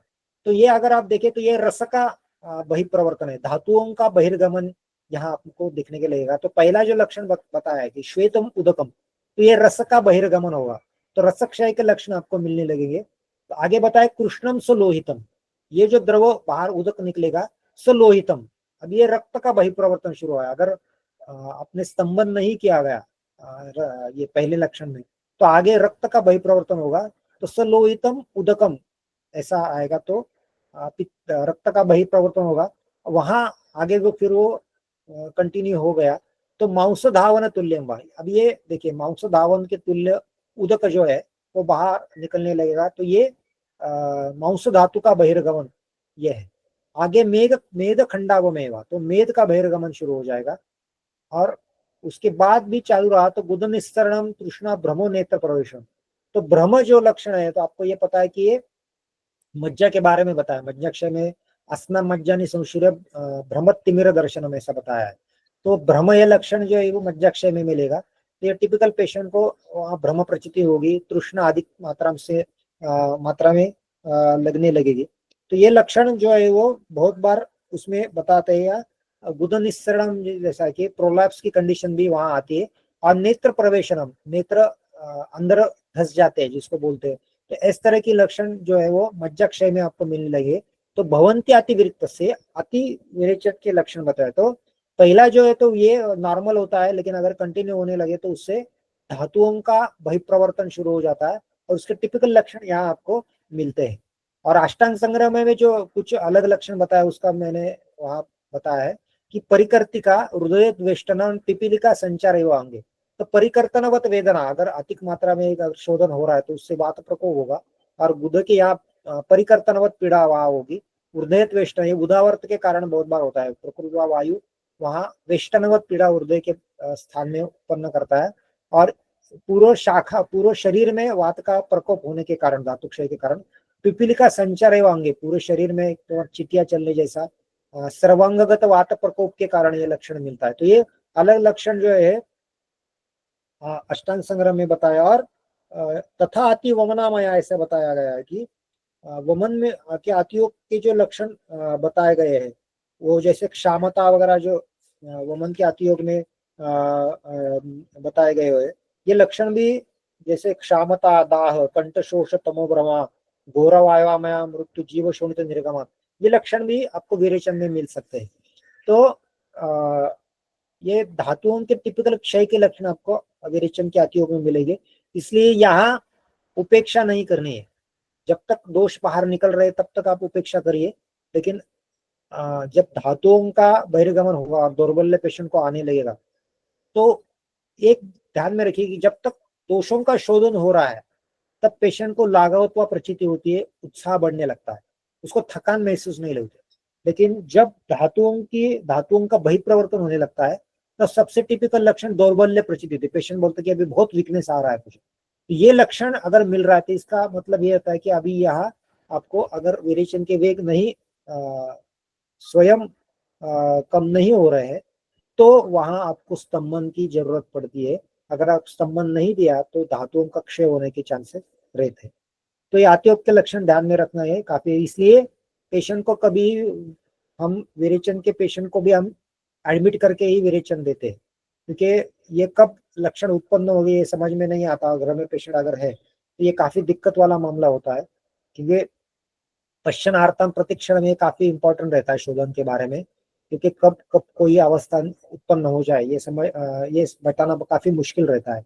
और औषध भी आपके पास चाहिए, इसलिए पेशेंट अगर आपके पास एडमिट है, आपके अंडर ऑब्जर्वेशन है, तो आप तुरंत चिकित्सा करके ये उपद्रव को टाल सकते हैं। तो ये काफी इम्पोर्टेंट रहते हैं ये लक्षण।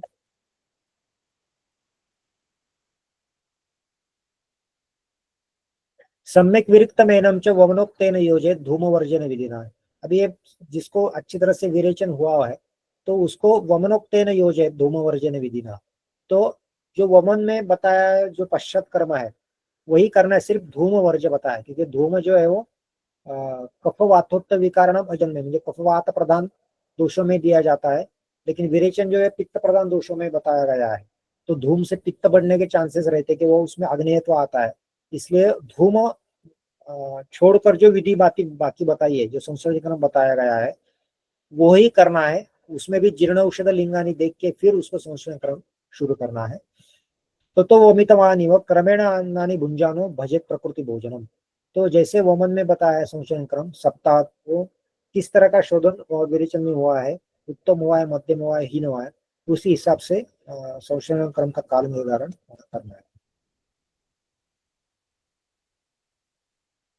अभी लंघन कब तक देना है इसके बारे में भी जो मैंने पहले बताया था, जीर्ण औषध लिंगानी, उस तरह से विरेचन में बताया है कि मंदवन्नी, अगर अग्नि मंद हुआ है विरेचन के बाद, असंशुद्धम, संशुद्ध शोधन की लक्षण जो है ठीक तरह से नहीं मिलेगा, हीन योग हुआ है या अयोग हुआ है विरेचन का, अक्षामम, अभी क्षामक इसको बोलते हैं दौर्बल्य।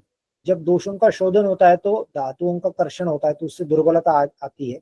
लेकिन अगर दुर्बलता नहीं आई तो इसका मतलब है कि धातुओं का शोधन, दोषों का शोधन भी ठीक तरह से नहीं हुआ है, तो अक्षामय अवस्था है।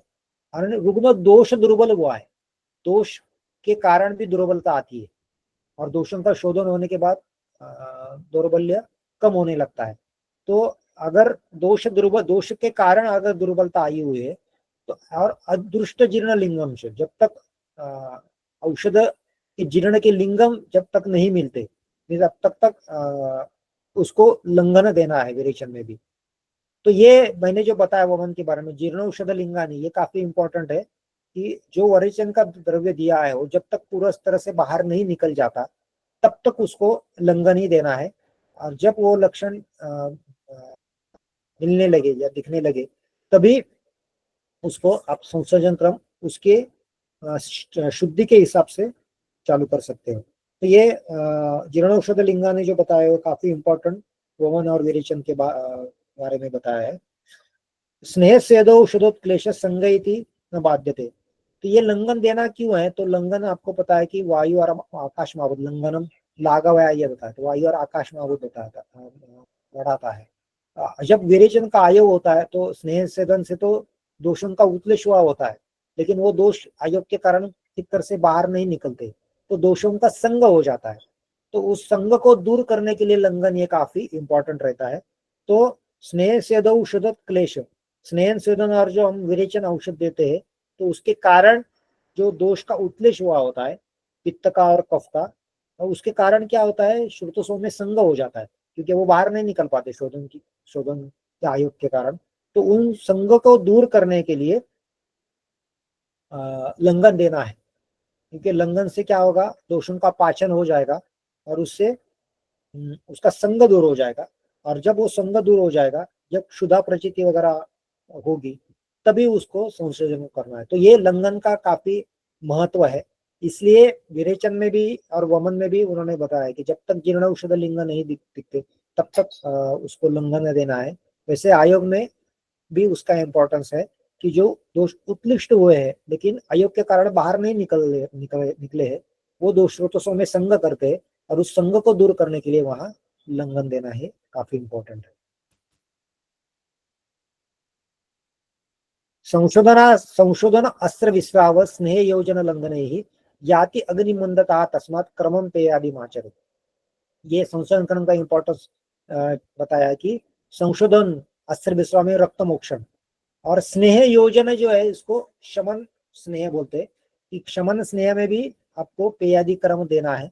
तो इसका कारण क्या था, याति अग्निमंदता लंघन संशोधन रक्त मोक्ष, संशोधन मीन्स वमन विरेचन, आश्रय रक्त मोक्षण, शमन स्नेह और लंघन, इससे क्या होता है तो अग्नि मंद हो जाता है और उसको उस अग्नि को बढ़ाने के लिए पेयादि कर्म जो है काफी इंपॉर्टेंट रहता है। निरोग के बारे में मैंने पहले भी बताता है, उसका रेफरेंस मैंने कोट किया है कि यद्यपि निरूढ़स्यापि अग्निमान्द्यम भवति तथापि निरूढ़स्य तादृक अग्निमान्द्यम न भवति येन पेयादि कर्मः क्रियते। तो निरोध से भी अग्निमान्द्य होता है लेकिन इतना नहीं रहता कि जिसके लिए संसर्जन किया जाए। आप लघुवाशन देकर भी वहां अग्नि को बढ़ा सकते हैं। इसलिए संशोधन मीन्स वमन और विरेचन यही यहाँ लेना है। रक्तमोक्षण और शमन मात्रा, शमन स्नेह और लंघन, इसमें पेयादि कर्म जो देना है काफी इंपॉर्टेंट रहता है। अभी कुछ अवस्था ऐसी रहती है कि जनरली हम संशोधन क्रम जो करते हैं उसमें शुरुआत जो करते हुए पेयासी करते हैं, लेकिन अगर श्रुताल्प पित्त श्लेष्माणम मध्यपम वातपैत्तिकम पेयाम न पाए तेषां तर्पणादि कर्मो होता है, ऐसा बताया है कि बहुत बार कल्पना अलग चूज करनी पड़ती है संशोधन क्रम में।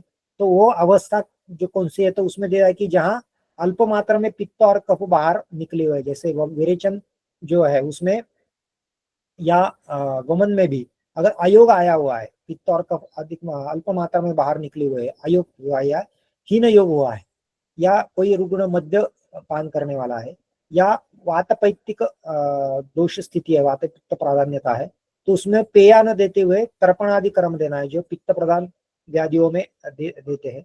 अभी पेया के बारे में जो चक्रपाणी का रेफरेंस मैंने बताया कि पेया ये अभिषंद उत्पन्न करती है। तो जहां कफ अच्छी तरह से शोधन उसका नहीं हुआ है तो वहां पेया से अभिषंद होके कफ बढ़ने के चांसेस ज्यादा रहते हैं।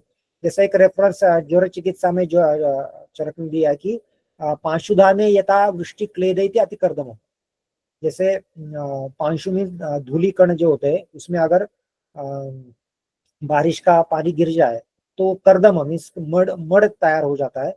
वैसे ही तथा श्लेष्माण अगर शरीर में कफ बढ़ा हुआ है और उसमें अगर पेया दी जाए तो कफ और बढ़ने के चांसेस रहते, क्योंकि पेया ये अभिषंद उत्पन्न करने वाली है। तो जहां कफ प्राधान्यता शरीर में है और उसका शोधन ठीक तरह से नहीं हुआ है या वात पित्त का दोष स्थिति है, तो वहां भी पेय न देते हुए तर्पणादि कर्म, जो वात पित्त शमन करने वाला कर्म है, उसका उपयोग करना है। तो कल्पनाओं का निर्धारण दोष स्थिति पे रहेगा। दोष कौन से कितने मात्रा में शोधन हुए या शरीर में दोषों का प्राधान्य कैसा है उस व्याधि में, उसको देख के तर्पणादि कर्म का उपयोग वहां करना है। तर्पणादि कर्म यूज करना है या पेयादि कर्म यूज करना है, उसका निर्धारण करना है। अभी विरेचन और वमन में ये डिफ्रेंसिएशन रहता है कि वहां पाक, वमन में पाक की अपेक्षा में रहती कि अपक्वम वमनम दोषम पच्चमानम विरेचन, अपक्वम वमनम दोषान विरहित, ऐसा है कि वमन में हम जब द्रव्य देते हैं उसकी पाक की अपेक्षा रहती, क्योंकि अगर पाक हो गया तो दोष अधोग हो जाता है, अधोमात्र तो वमन का आयोग हो जाता है। जो प्रातिलोम में न प्रवर्तन जो बताया है चरक ने, तो दोष अधोग मात्र से निकलने लगते जो विरेचन का वमन का आयोग है। तो वमन में औषध की पाचन की अपेक्षा में रहती, इसलिए मध भी हम उसमें डाल के दे सकते हैं, क्योंकि वहां पाचन औषध का पचन न होने के पहले ही उसको बाहर निकाल सकते हैं, उसके साथ दोष भी बाहर निकल आते हैं। लेकिन विरेचन में पचन की अपेक्षा रहती है, इसलिए वमन में पाकम न प्रतिपाल है, उसकी पाक की अपेक्षा नहीं करनी है, उसको तुरंत बाहर निकाल देना है, वो द्रव्य जो है उसके साथ दोष भी निकल आ जाते हैं। लेकिन विरेचन में, इसलिए आप जब विरेचन औषध देते तो 1.5 या 2 घंटे के बाद उसको वेग शुरू हो जाता है कि जब उसका पाचन हो जाता है फिर वो दोष अधोग मात्रा अधोग मार्ग से बाहर निकलने लगते हैं।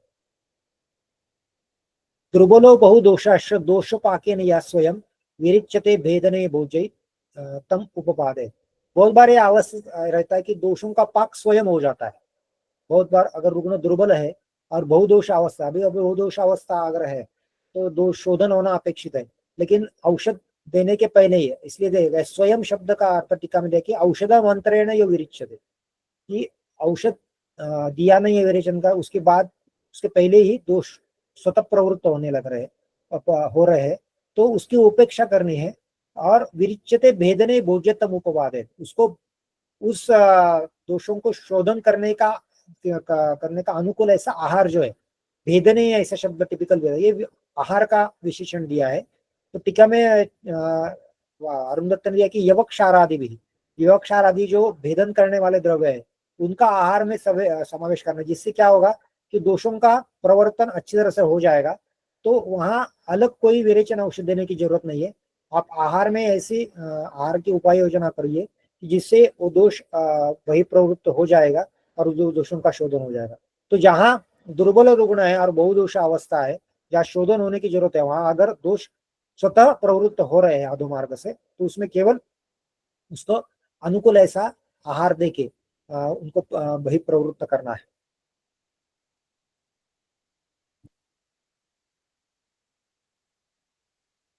अभी एक ये बताया वर्चन विरेचन विधि के इसमें कि दुर्बला शोधिता पूर्व अल्पदोषा कृशो नराः अपरिज्ञात कोष्ठ से पिबेत मृदु अल्पम औषधम। तो अगर कोई रुग्ण दुर्बल है या अवस्था बताइए, पूर्वम शोधिता, उसको पहले शोधन किया गया है, जिसके शरीर में अल्प दोष है, और जो रुग्ण कृश है, ऐसा अगर व्यक्ति है और जिसका कोष्ठ अपरिज्ञात, आपको पता नहीं है ये मृदु कोष्ठी है क्रूर कोष्ठी है, निर्धारण ठीक तरह से नहीं हुआ है, तो उसको हमेशा मृदु और अल्प औषध देना है। क्योंकि अगर और वरम तत् असकृत पीतम, और उसको बार बार मृदु औषध थोड़ा थोड़ा देना है, जिससे दोषों का शोधन होने लगे।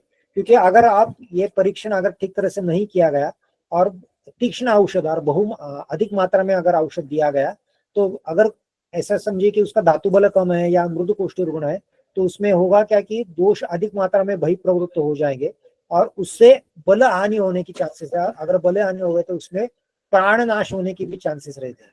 तो रुग्ण का बल देखना है और कोष्ठक किस तरह का देखना है, और उसके बाद दो औषध कौन सा यूज करना है। अगर आपने ये नहीं किया तो उससे उपद्रव होने के चांसेस रहते हैं, और इसलिए बेटर है उसको अल्प मात्रा में या मृदु औषध देना है, जिससे शोधन जो है थोड़ा थोड़ा मात्रा में होके दोष बाहर निकल जाए। तो ये बातें काफी इंपॉर्टेंट रहेगा। हरेत बहुश्चलान दोषान अल्प अल्पा पुनः पुनः दुर्बलस्थ मृदु द्रव्य अल्पान संशमयत्युताम। अगर चल दोष है, ये वमन या विरेचन में शोधन में बड़ा इंडिकेशन रहता है कि दोष चल होने चाहिए। जो हम स्नेह स्वेदन या स्नेहपान से करते कि स्नेहपान से दोषों का संग हो दूर हो जाता है और स्नेह स्वेदन से दोष जो है वो स्थान से चल होने लगते हैं। तो ऐसे जो दोष है, अगर रुग्ण लेकिन दुर्बल है, दुर्बल से पुरुष से ऐसा है, अगर रुग्ण दुर्बल है लेकिन बहुदोष अवस्था है और चल दोष अवस्था है, तो उसमें अल्पान अल्पान पुनः पुनः शोधित, ऐसा है कि अल्प अल्प मात्रा में बार बार शोधन करे, एक ही मात्रा में तीक्ष्ण शोधन करने का प्रयत्न न करे, क्योंकि अगर ऐसा किया जाए तो उससे क्या होगा, बल हानि होने के चांसेस है, धातु बल कम होने की चांसेस है बोला। और हमेशा विशुद्ध चिकित्सा के बारे में जो बताया गया है कि यो अन्यम न उदिरेत प्रयोगा शमयत व्याधि, प्रयोग या चिकित्सा ऐसी करने की उससे व्याधि का शम हो, लेकिन अन्य व्याधि का उदीरण उसमें से न हो। इसलिए अगर रुग्ण दुर्बल है लेकिन चल दोष अवस्था है, बहुदोष अवस्था है, तो उसमें अल्प अल्प मात्रा में बार बार शोधन करना है। और दुर्बल रुग्ण है लेकिन अल्प दोष, तो उसमें संशम हेतुतान, ऐसा लगा कि शमन के द्वारा, क्योंकि दोष अल्प है तो वहां शोधन की कोई जरूरत नहीं, तो दोनों इंडिकेशन जो है वो शमन के लिए है। तो दुर्बल अगर रुग्ण है और अल्प दोष है तो उसको शमन करिए, लेकिन रुग्ण दुर्बल है लेकिन बहुदोष अवस्था है, क्यों बहुदोष या इंडिकेशन किसका है, शोधन का है। तो वहां शोधन जो देना है वो कैसा देना है, मृदु देना है, और बार बार थोड़ा थोड़ा मात्रा में दोष उसको निकालिए जिससे बल हानि न हो। लेकिन अल्प दोष है तो ये शमन के लिए इंडिकेटेड है, तो उसमें शमन करके दोषों को प्राकृत अवस्था में लाना है। तो रुग्ण दुर्बल है लेकिन दोषों की अवस्था क्या है, उसके हिसाब से आपको शमन करना है या शोधन करना है, इसका निर्णय लेना आवश्यक है।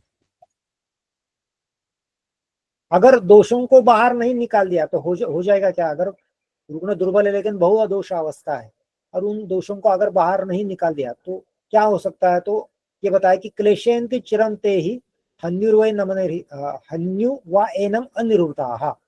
अगर वो अनिरुद्ध है, उनका निरण नहीं किया तो क्लेशयन्ति चिरं ते ही, ते दीर्घकाल शरीर को क्लिष्ट कर सकते हैं, व्याधि के द्वारा व्याधि उत्पन्न हो जाएगा और व्याधि के कारण शरीर को क्लेश दे सकते हैं यार। अगर और दूसरी अवस्था अगर हो गई थी हन्यु व एनम, शरीर को मीन्स प्राण का नाश भी कर सकते हैं। तो दोनों बातें हो सकती है, एक तो दीर्घकाल अगर शरीर में वो दोष रहेंगे तो शरीर को उपद्रव दे सकते, पीड़ा दे सकते, या प्राण का नाश भी कर सकते। ये जो सद्य प्राणहर मर्म है उनका उपघात दोषज मर्मोपघात होकर प्राणहरण भी हो सकता है। तो अगर बहुदोष अवस्था है तो रुग्ण दुर्बल भी हो तो उसमें मूर दोषों का शोधन करना ही अत्यंत इंपॉर्टेंट रहता है, जिससे दोषों का बल शरीर से कम हो जाएगा और ये अवस्था जो है वो उत्पन्न नहीं होगी। तो दोषों का बल देख के शमन करना या शोधन करना, निर्णय लेना अत्यंत आवश्यक है। बहुत बार ऐसा होता है कि अगर क्रूर कोष्ठी रुग्ण है तो उसमें शोधन ठीक तरह से नहीं होता है, आगे मैंने एक रेफरेंस दिया है, अयोग होने के चांसेस रहते। तो इसमें क्या करना है, तो उन्होंने पहले एक बार बताया कि मंदाग्नि क्रूर कोष्ठम सक्षार लवण घृत ही संदूक्षित अग्नि विहित कफवातम च शोधयत। अगर मंदाग्नि है, अग्नि अग्नि मंद है और क्रूर कोष्णी रुग्ण है तो उसमें सक्षार लवण घृत, अभी उसमें अगर अष्टांग संग्रह का टीका में देखे तो उसमें अलग बताया गया है कि क्रूर कोष्ठम स लवण घृत संदूक्षित अग्नि विजित वातम च शोधयत। तो क्रूर कोष्ठ और मंदाग्नि ये दो बातें अलग बताइए। अगर मंदाग्नि अगर है तो उस रुग्ण को शोधन देने से पहले सक्षारे घृत यथोक्त संदूक्षित अग्नि विजितम श्रेष्माणम च शोधयत, तो उसको सक्षार घृत देना है। अगर मंदाग्नि है तो उसमें कफ के कारण अगर अग्नि मंद हुआ है तो उसमें क्षार घृत के कारण सक्षार घृत देना है, जिससे क्या होगा, वो कफ का छेदन हो जाएगा क्षार के कारण, और घृत उसके साथ है तो उससे अग्नि बढ़ने लगेगा। स्नेह में परम विद्या दुर्बला नल दीपन में ऐसा बताया, तो अग्नि बढ़ने लगेगा। जो अग्नि अच्छी तरह से बढ़ेगा, तिक्त अग्नि हो जाएगा, तब उसको शोधन देना है स्नेहपान करके। लेकिन अगर अग्नि क्रूर कोष्ठ है तो उसको सलवणे घृत देना है। तो सघृत क्रूर कोष्ठम सलवणे घृत ही संदुक्षित अग्नि विजितम वातम च शोधे। अगर क्रूर कोष्ठ है तो नेचुरली उसमें वात की प्राधान्यता होगी, और वात के कारण अगर अग्नि मंद है तो वहां लवण घृत के साथ देना है। क्योंकि आपको ये स्नेह विधि अध्याय में हमने देखा है कि लवण उपहिता स्नेह स्नेहन के अचिरात नरम, ऐसा बताया कि घृत अगर लवण से उपहित किया जाए तो स्नेहन अच्छी तरह से हो जाता है। लवण ये वात शामक है, तो क्रूर कोष्ठ ये जो वात प्रधान कारण हुआ है तो वहां के वात का प्रशम हो जाएगा। वहां की रुक्षता वात के कारण जो बड़ी है वो घृत के कारण कम हो जाएगी। तो सलवण घृत देने के बाद वहां का वात शमन हो जाएगा, और वृक्षता कम होने के बाद नेचुरली अग्नि बढ़ने लगे और अग्नि दीप्त हो जाएगा। फिर उसका शोधन आप अच्छी तरह से कर सकते हैं। तो ये दो अवस्था अगर बताइए कि कफ के कारण अगर मंदाग्नि है तो सक्षार घृत देना है, और वात के कारण अगर कुरु कोष्ठार उससे मंदाग्नि है तो सलवण घृत देना है। तो दोष प्राधान्य के से आप क्षार और लवण दोनों का विचार वहां कर सकते हैं। अभी ये बताया कि वृक्ष बहु अनिल क्रूर कोष्ठ व्यायामशीलिना दिक्ताग्नि नाम च वैशिज्यम अविरेच्येव जीर्यति केव्य बस्तिं पुरा दद्यात् ततः स्निग्ध विरेचनम शकृत निरुत्वा किंचित तीक्ष्णाभि फलवर्तिभिः प्रवृत्ति मलम स्निग्धो विरेको निरहरेत सुखम। अभी बहुत बार ऐसी कंडीशन आती है कि विरेचन द्रव्य देने के बाद वो अविरेच्य विजीर जैसा होता है कि उसका पाचन होता है लेकिन वे ही नहीं आते। ये बहुत बार पेशेंट में आता है। ये क्यों होता है? तो उसकी कंडीशन उन्होंने बताई कि अगर रुक्षता बहुत शरीर में ज्यादा बढ़ी हुई है, स्नेहन ठीक तरह से नहीं हुआ है, क्रूर कोष्ठी रुग्ण है, व्यायामशीली नाम, अगर वो नित्य व्यायाम करने वाला है, जिसका अग्नि अच्छा है, तो उसके कारण क्या होता है, विरेचन अयोग्य हो जाता है। विरेचन द्रव्य जो है वो अपने पच जाता है लेकिन उसके उससे विरेचन नहीं होता। तो ये इसलिए पहले क्या देना है, तो तेभ्यो बस्तिम पुराम दद्यात् तथा स्निग्धम विरेचनम। तो वाग्भट क्या कहते हैं, पहले उसको बस्ती दे दीजिए, बस्तिम वात हराणाम ऐसा बताया। अभी हेमाद्री की जो टीका है तो उसने क्या बताया, तेभ्य बस्तिम पुराम बस्तिमिति निरुहम। तो निरोह देने के बाद वो जो शोधन हो जाएगा दोषों का, उसके बाद स्नेह विरेचन देना है, या बस्ती दे दीजिए निरोह, या दूसरा दिया है शकृत निरोत्या तीक्ष्णा भी फलवर्ती। फलवर्ती का भी उपयोग कर सकते हैं। एक तो आप निरोह दे सकते हैं या फलवर्ती दे सकते हैं, और उसके बाद स्नेह विरेचन उसको देना है क्योंकि वात प्राधान्य है। तो तीक्ष्ण विरेचन नहीं देते हुए स्नेह विरेचन या स्निग्ध विरेचन उसको देना है, क्योंकि प्रवृत्ति मलम स्निग्धो विरेको निरत से शोधो बस्ती के कारण जो दोष प्रवृत्त हुए हैं वो स्नेह विरेचन से सुखकारक रीत्या उसका निरण होता है। क्योंकि बस्ती जो वात हर बताया है तो वहां वात प्राधान्यता ऊपर की लक्षणों के कारण जो उत्पन्न हुए तो वो कम हो जाती है बस्ती के द्वारा, और फिर उसको स्नेह विरेचन देना है। अभी एक रेफरेंस सेम मैंने चरक कल्पस्थान का बताया कि जो सेम है, लेकिन उसमें थोड़ा चेंज उन्होंने बताया कि वृक्षभो अनिल क्रूर कोष्ठ व्यायाम शीलिनाम दिक्ताग्नि नाम वैशजम अविरेच्य तेभ्य बस्तिम पुरा दत्वा पश्चात दद्यात् विरेचन। यहाँ जो बस्ती बताया है, दोनों में बस्ती शब्द आया है, वाग्भट ने भी दिया है और चरक ने भी दिया है। लेकिन टीका में हेमाद्री ने जो वाग्भट की जो टीका है, हेमाद्री आयुर्वेद रसायन, उसमें उसने निरोह बताया बस्ती का अर्थ। और लेकिन चक्रपाणी की जो टीका है उसमें उसने क्या बताया, बस्तिम पूरा दत्वैति अत्र बस्ती शब्द है ना स्नेह बस्ती इच्छन्ति, वहां बस्ती शब्द का अर्थ स्नेह बस्ती दिया है, निरोह नहीं दिया है। ये डिफरेंस ऑफ ओपिनियन है। वाग्भट निरोह बताते हैं, अरुण है हेमाद्री, लेकिन चक्रपाणी वहां बताते कि वहां स्नेह बस्ती जाए। क्यों कि निरुआ तु वात कोपतया तथा निरुह अनंतरम विरेचन से निषिद्धत्वात् यह निश्चित। निरोह क्यों नहीं यहाँ दिया है, तो निरोह बेसिकली शोधन जाति का बस्ती है। तो या पहली जो कंडीशन जो बताई वहां ऑलरेडी वात बढ़ा हुआ है, इसलिए भेषज जो है वो ठीक तरह से विरेचन का आयोग हुआ है। तो वहां फिर निरोह जैसा शोधन करने वाला बस्ती देना ये ये ठीक नहीं है, ऐसा चक्रपाणी का मत है। क्योंकि वो वात का कोप करने वाला, क्योंकि वो कर्षण करने वाला धातुओं का। तो वहां क्या देना चाहिए, वो रुक्षता कम करने के लिए, कोष्ठ में जो रुक्षता हुई है उसके कारण आयु हुआ है, तो रुक्षता कम करने के लिए वहां स्नेह बस्ती देना चाहिए। स्नेह मीन्स मात्रा बस्ती या वर्धमान मात्रा में आप दे सकते हैं। तो ये स्नेह बस्ती से क्या होगा, तो वहां की रुक्षता कम होगी और जो बताया कि बस्ती प्रवर्तितम दोषम हरेत शीघ्रम विरेचनम, बस्ती से जो दोष प्रवृत्त हुए, अभी प्रवृत्त हुए मीन्स क्या, तो स्नेह बस्ती भी दोषों का उत्लेश करने वाला है। आप स्नेह विधि अध्याय में भी, सॉरी आगे का जो अध्याय है 19 चैप्टर बस्ती विधि, तो उसमें उन्होंने बताया कि स्नेह बस्ती निरुवाम एकम एवातिशीले उत्लेशाग्नि वधो स्नेहात निरुवात मृतो भयम। तो स्नेह बस्ती और निरो ये अधिक मात्रा में शीलन नहीं करना, उसका सेवन नहीं करना चाहिए। क्यों? तो स्नेह बस्ती का अगर अधिक मात्रा में उसका सेवन किया जाए या शीलन किया जाए, उसका बार बार दिया जाए, तो उससे क्या होगा, तो उत्लेशाग्नि वधो स्नेहात, पहला शब्द आया उत्लेश, किसका उत्लेश, तो दोषों का। तो स्नेह बस्ती अगर दे दिया जाए तो उससे क्या होता है, दोषों का उत्लेश होता है। इसलिए उसका विचरणा स्नेह में भी उसका उपयोग किया गया है कि जिनको स्नेह, जो स्नेह विषय है, जो स्नेहपान ठीक तरह से नहीं ले सकते, तो उनको बस्ती के द्वारा उत्लेश करने, दोषों को उत्लेश करने के लिए बताया गया है विचारणा स्नेह में। तो यहाँ भी यही है कि स्नेह बस्ती अगर ऐसी कंडीशन में देंगे तो उससे भी क्या होगा, दोष जो है वो उत्कृष्ट हो गए, फिर उसका निर्णय विरेचन से हो जाएगा ठीक तरह से।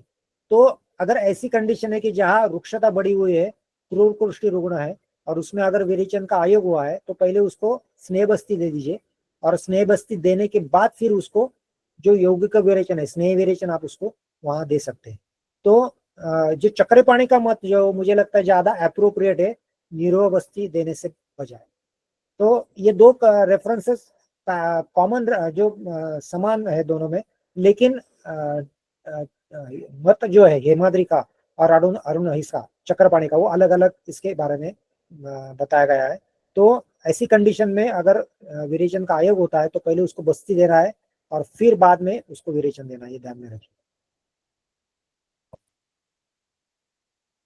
अभी विष अभिघात पिटिका कुष्ठ शोफ विसर्पिणा कामला पांडु मेहार्ता न अति स्निग्धा विशोधे, ये जो व्याधि या अवस्था बताई गई है, उसमें अति स्नेहन देना, स्निग्धता जो है, क्योंकि ये जो व्याधि है उसमें बहुत से व्याधि जो है वो क्लेद प्रधान व्याधि है, उसमें रुग्णों को अति स्निग्ध करके या स्निग्ध लक्षण अति स्निग्ध करके उसको शोधन नहीं देना है, क्योंकि क्लेद बढ़ने के बाद उसका उन व्याधियों में विसर्पण होने की चांसेस रहते हैं।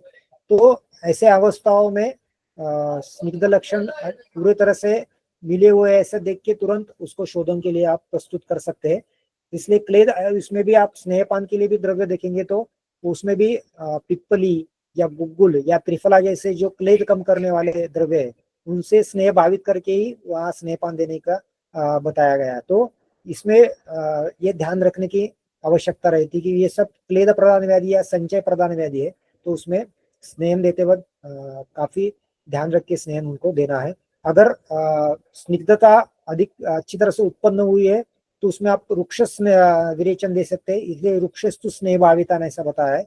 और सर्वान स्नेह विरेकश, अगर ये पहले जो अवस्था बताई गई उसमें आप स्नेह विरेचन दे सकते हैं, और वृक्षेतु स्नेह भाविता, स्नेह भाविता द्रव्यान, अगर वृक्षता बढ़ी हुई है या ठीक तरह से स्नेह ठीक तरह से नहीं हुआ है तो उसमें आप वृक्ष विरेचन का भी उपयोग कर सकते हैं। तो उसमें किस तरह से स्नेहन हुआ है, सर्वान स्नेह विरेकस्य वृक्षस्तु स्नेह भाविता, सर्वान इति ईशत स्निग्धन ऐसा बताया। जो ईशत स्निग्ध रुग्ण है उनमें स्नेह विरेचन का उपयोग करना है। और वृक्षस्तु स्नेह भाविता, अगर अच्छी तरह से स्निग्धता उत्पन्न हुई है रुग्णों में तो उसमें वृक्ष विरेचन का उपयोग करना है। तो किस प्रकार की अवस्था है उसके हिसाब से द्रव्य जो है विरेचन के लिए वो चूज करना है। करुणाम वमनादीनाम पुनः अपि अंतरंतरे स्नेह स्वेदो प्रयुंजित स्नेहम च अंते बनाए, जो वमन या विरेचन जो बताए गए उसमें शोधन कर्म होने के बाद, संसर्ग पूर्ण होने के बाद फिर उनको बीच बीच में स्नेहपान, जैसे वमन होने के बाद अगर आपको विरेचन देना है तो उसमें स्नेहपान करिए, स्नेह स्वेदन करिए और फिर विरेचन देना है। विरेचन के बाद भी संसर्ग पूर्ण होने के बाद स्नेह बस्ती देना है और फिर बाद निरोध देना है। तो बीच बीच में आपको स्नेह की चिकित्सा, क्योंकि स्नेह जो है स्नेह आप्यायनम जैसे पुष्ट में बताया कि आप्यायन करने वाला स्नेह है, क्योंकि पंचकर्म जो हम करते हैं, शोधन करते हैं, वमन करते हैं, विरेचन, उसमें कर्षण हो जाता है। तो उन धातुओं को बल देना ये स्नेह स्नेह कर्म करता है। तो इसलिए वमन के बाद विरेचन देना हो, विरेचन का बस्ती देना है, तो उसमें स्नेहन चिकित्सा ये काफी इंपॉर्टेंट रहती है। और स्नेहम च अंते बलाय, और अंत मीन्स सब कर्म पूर्ण होने के बाद वहां भी स्नेह का प्रयोजन करना है। अभी इसमें फिर डिफरेंस ऑफ ओपिनियन आता है। वाग्भट अरुंधति की अगर टीका देखिए तो उसने जो स्नेह चांते बलाय चाहता, तो स्नेह शब्द का अर्थ उसने अनुवासन देना है ऐसा बताया है कि सब पंचकर्म पूरे हो जाने के बाद अनुवासन का उपयोग वहां करना है। लेकिन अगर आप सेम रेफरेंस चक्रपाणी का देखेंगे तो उसने जो बताया कि स्नेहम च अंत्य प्रयोगी संशोधन कर्म परिसमाप्तो संशोधन जनित ग्लानि परिहारार्थम संशमनीयम स्नेहम प्रयोज्य। तो वहां चक्रपाणी बोलता है कि बोलते हैं कि शोधन से जो ग्लानि आती है या धातुओं का कर्षण हो जाता है, वो कर्षण कम करना है, धातु बल बढ़ाने के लिए संशमनीय स्नेह का प्रयोजन करना है, न तो अनुवासन। तो ये डिफरेंट ओपिनियन दो है, वहां वाग्भट का और चरक का आया है। तो जो शमन स्नेह जो बताया कि क्षमनो क्षुद्वतो अनंतो मध्य मात्र शस्यते, तो भूख क्षुधा प्रचिति होने के बाद मध्यम मात्रा में स्नेह देना है, जिससे होगा क्या कि जो धातुओं का कर्षण हुआ है शोधन के कारण वो कम हो जाएगा और धातुओं का बल पुनः बढ़ने लगेगा, क्योंकि स्नेह जो है वो रसायन है, धातुओं का बल बढ़ाने वाला है। तो चक्रपाणी का जो मत है वो ज्यादा अप्रोप्रिएट है कि दीर्घकाल तक आप उसको संशमन स्नेह जो है शोधन के बाद दे सकते हैं। तो ये स्नेह चांते बलाय चाहिए, ये दोनों का मत जो है वो समझ में लेना काफी इंपॉर्टेंट है।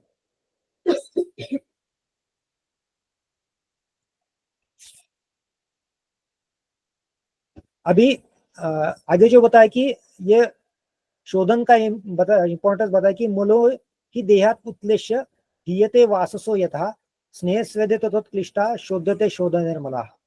तो जैसे उन्होंने बताया कि देहात उत्क्लेश मीन्स पतन उन्मुखम, तो जो दोष शरीर से शरीर में उत्कृष्ट हुए, पतन उन्मुखम मीन्स क्या, जो शाखा से पुष्ट की तरफ आ रहे हैं, ऐसे जो दोष है उनको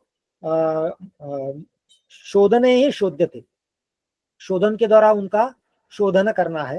तो जो विरेचन आदि कर्म जो है, विरेचन या वमन है, वो जो पतन उन्मुख दोष है उनका शोधन करते हैं। जैसे उन्हें एक दृष्टांत है कि जो जैसा वस्त्र है, वास शब्द का अर्थ होता है वस्त्र, जैसे वस्त्र जो है मर्दनादि क्रिया वस्त्रम मर्दयित्वा जलादिना मलो निर्यत, ऐसे बता कि अब जब वस्त्र धोते हैं तो उसमें क्या पानी में भिगो कर रखते हैं, तो पानी में भिगोने के कारण क्या होता है, जो मल जो होता है वहां से पृथक होने लगता है और फिर उसको मर्दन करते हैं तो उससे वो निकल जाता है। वैसे ही जो पूर्व कर्म हम वमन और विरेचन में करते हैं, स्नेहन और स्वेदन, तो स्नेहन से भी क्या होता है, तो वस्त्रों से वो मल जो है वो पृथक होने लगता है, उसका संग निरण होता है, और स्वेदन के द्वारा उनका विलयन होके वो दोष शोधन के द्वारा बाहर निकलने में मदद रहती है। तो उसी तरह ये कर्मों का उपलब्धि रहती है कि स्नेहन स्वेदन से दोष जो पृथक हुए हैं, जो कोष्ठ उन्मुखत्व जिनको प्राप्त हुआ होता है, उनका वमन और विरेचन से उनका बहिर्गमन होता है, उनका शोधन ठीक तरह से होता है। अगर स्नेह स्वेदन अगर नहीं किया तो उससे क्या होगा, उसका भी उन्होंने बताया कि स्नेह सेदावन अभ्यस्य कुर्या संशोधनम तु यह दारु शुष्क युवा नामे शरीरम तस्य धीरे। जैसा शुष्क दारू मीन्स काष्ठ, वो शुष्क है, उसको अगर बेंड करने की कोशिश करे तो वो उसका टूट जाता है। उसी तरह शरीर का नाश, दीर्यते मीन्स नाश, वो अगर स्नेह स्वेदन न करते हुए अगर संशोधन किया जाए तो उससे होता है। तो स्नेह स्वेदन का ये फायदा रहता है कि एक तो दोष जो है वो शरीर से कोष्ठ में आने के लिए, शाखा से कोष्ठ में आने के लिए मदद रहते हैं, और दूसरा हम जो स्नेहपान करते हैं उसका एक उद्देश्य रहता है कि उससे धातु बल भी मेंटेन रहता है, जिससे शरीर जो शोधन से कर्षित होता है उससे कोई उपद्रव नहीं उत्पन्न होते। क्योंकि स्नेह में जो गुण बताया जो है, जैसे उसमें जो बताया कि मंदो यात्रा कर स्मृता, मंद गुण जो बताया है, तो धातुओं को का कर्षण होने में बचाता है, धातुओं को के परमाणुओं को स्थिरत्व लाता है। तो कर्षण जो वमन या विरेचन के द्वारा होता है उससे जो उपद्रव होने के चांस रहते वो स्नेहपान से नहीं होते। तो ये दोनों स्नेह स्वेद शब्द जो है, इसमें स्नेह शब्द का अर्थ दोनों आता है, स्नेहपान भी आता है, बाह्य स्नेहन भी आता है। सिर्फ अगर उपस्थित दोष है, मैंने जो बताया था कि उपस्थित दोष है, तो उसमें आप स्नेहपान न करिए, केवल स्नेह स्वेदन करके आप वमन विरेचन ये कर सकते हैं। स्नेह स्वेदन का उद्देश्य वही रहता है कि जो वात का शरीर क्षोभ के कारण जो वात प्रकोप होता है शोधन के द्वारा, उसको कम करने के लिए स्नेह शोधन आप पूर्व कर्म इस तरह से जहां उपस्थित दोष है, दोष में कोष्ठ आए हुए ऑलरेडी, उसमें आप कर सकते हैं। तो ये संशोधन का महत्व जो है वाग्भट ने यहाँ बताया है। अभी संशोधन संशुद्धि का फल क्या है, वमन विरेचन का फल क्या है, यहाँ बताया है कि केवल दोषों का शोधन होता है इतना नहीं, तो उसका परिणाम शरीर पे क्या होता है। तो बुद्धि प्रसादम बलम इंद्रियाणाम धातु स्थिरत्वम जलन से दीप्तिम चिराच्च पाकम वैसा करोति संशोधनम सम्यक उपास्यमानम। तो पहला बताया तो बुद्धि प्रसाद, दोषों का शोधन शरीर से होता है, लेकिन शरीर और दोष जो अधिष्ठान जो रोग के बताए वो इंटरडिपेंडेंट है। तो काय मनुष्य अन्योन्य अनुविधान, ऐसा डल्लन ने बताया। तो शरीर में से दो दोषों का शोधन होता है, उसका परिणाम जो है वो मन पे या इंद्रियों पे बुद्धि पे भी होता है। इसलिए वह जो उन्माद आदि अपस्मार आदि व्याधि बताया उसमें भी शोधन का विधान किया गया है, क्योंकि शरीर शरीर स्थूल शरीर से तो दोषों का शोधन होता है, लेकिन वमन विरेचन आदि शोधन क्रम से सूक्ष्म शरीर जो है वहां से भी दोषों का शोधन होता है और बुद्धि प्रसाद जो है ये उत्पन्न होता है। बलम इंद्रियाणाम, तो इंद्रियों का बल बढ़ता है, वैसे ही बल का अर्थ उत्साह भी है, तो उत्साह भी बढ़ता है, क्योंकि उत्साह लक्षण वायु का है। प्राकृत कर्म जो देखेंगे तो उत्साह श्वास निश्वास चेष्टा प्राकृत कर्म है। तो शरीर से दोषों का शोधन हो जाता है, तो क्रोधस जो है वो जो अवरुद्ध हुए थे दोषों के वो पूरे शुद्ध हो जाते, तो वायु जो है वो प्राकृत हो जाता है। तो इसलिए उसका प्राकृत कर्म जो उत्साह वो भी हमें दिखने में मिलता है। और धातु में स्थिरता आती है, तो स्रोतों का शोधन हो जाने के बाद क्या आता है, अप्ययन दोषों का धातुओं का जो है आहार से वो अच्छी तरह से होने लगता है, तो धातुओं में स्थिरता आती है, अग्नि दीप्त हो जाए और वो पाचन क्षम हो जाता है।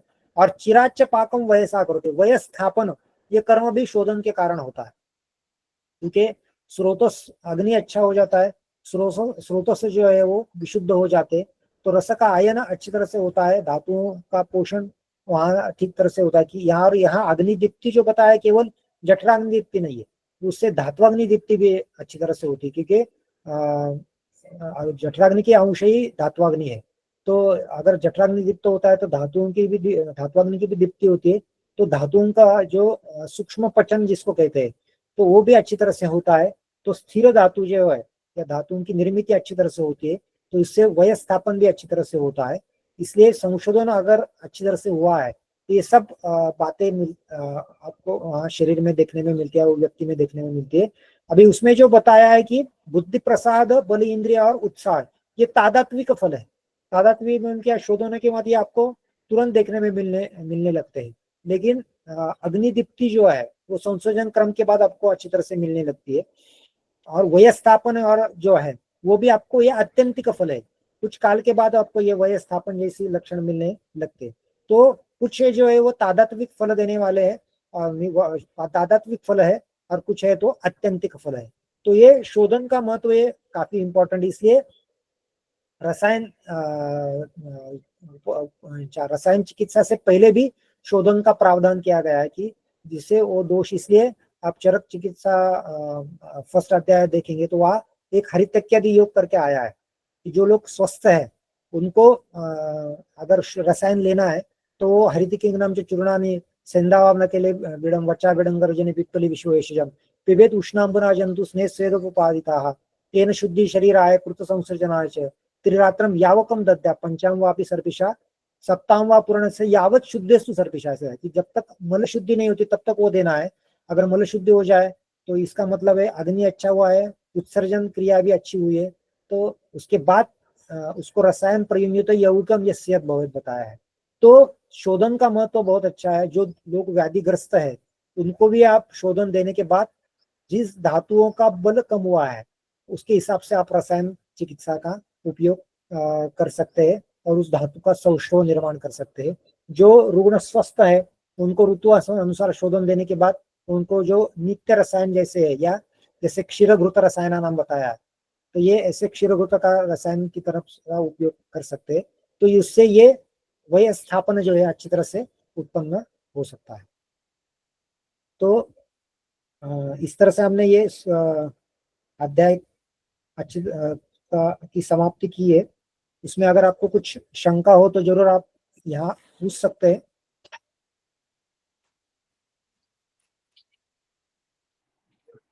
Thank you sir. सर्वप्रथम मैं संख्या बोर्ड टीम की तरफ से सर का बहुत बहुत अभिवादन करती हूँ कि आज के शुभ पर्व में भी आपने अपना समय निकाल के हमें समय दिया। किसे अगर कोई प्रश्न हो तो वो हैंड रेज कर सकते हैं या फिर चैट बॉक्स में भी आप डाल सकते हो।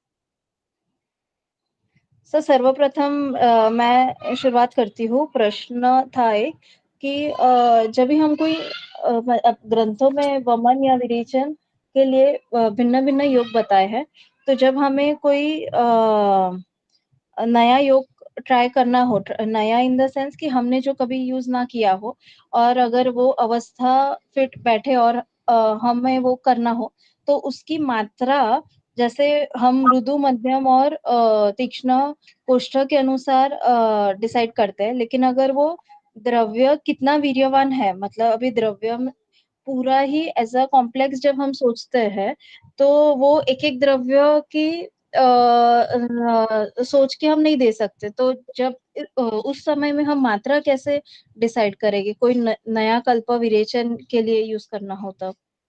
मैंने मात्रा के बारे में बताया था कि जो जनरलाइज मात्रा जो है ग्रंथों में वो दी गई है। वमन के बारे में जो दिया है, मदन फला अंतर्नख मुष्टि जो दिया है वैसे दिया है। और जो प्रस्थ के जो वमनोपद है उसकी भी प्रस्थ की मात्रा, लेकिन ये जो विचार है वो वैद्य पे डिपेंड रहता है। वो उष्ट का परीक्षण करके आप उसकी मात्रा जो है वो डिसाइड कर सकते हैं। जनरली हम कोष्टक हमने जो अभी मात्रा इसकी वमन में या विरेचन विरेचन में खासकर हम जो जैसे रुद्र विरेचन ले, जैसा अभी हमको प्रिपेयर्ड कल्प मिलता है, तो मात्रा जो हम करते हैं 40 या 50 ग्राम तक उसका मात्रा हमने डिसाइड करके रखी है। तो ये वैद्य पे डिपेंड है। अगर रुग्ण का बल अच्छा है और क्रूर कोष्ठी आकार आपको रुग्ण लग रहा है, तो उसको थोड़ी मात्रा आप ज्यादा दे सकते हैं। लेकिन अगर मृदु कोष्ठी रुग्ण है तो उसकी मात्रा आपको कम करनी पड़ेगी, या 20 या 30 ग्राम के से भी आप उसकी मात्रा दे सकते हैं। तो ये वैद्य पे डिपेंड रहेगा, क्योंकि ऐसा कोई फिक्स मात्रा नहीं थी। ये कोष रुग्ण का बल देख के ही उसको वो मात्रा आपको डिसाइड करनी पड़ती है। क्योंकि बहुत बार ऐसा है कि रुग्ण, इसलिए मैंने बताया कि रुग्ण ऐसे रुग्ण जो होते हैं उसको आप इंडोर में एडमिट करके, अगर आपके पास पॉसिबिलिटी है तो उसको एडमिट करके ही आप उसको उस तरह की मात्रा देंगे। तो ये व्यक्ति सापेक्ष रहेगा, इसे फिक्स मात्रा आप उसको डिसाइड नहीं कर सकते। कोष्ठ और रुग्ण का बल और दोषों का बल उसको देख के ही आपको वो मात्रा डिसाइड करनी है। Okay, thank you sir.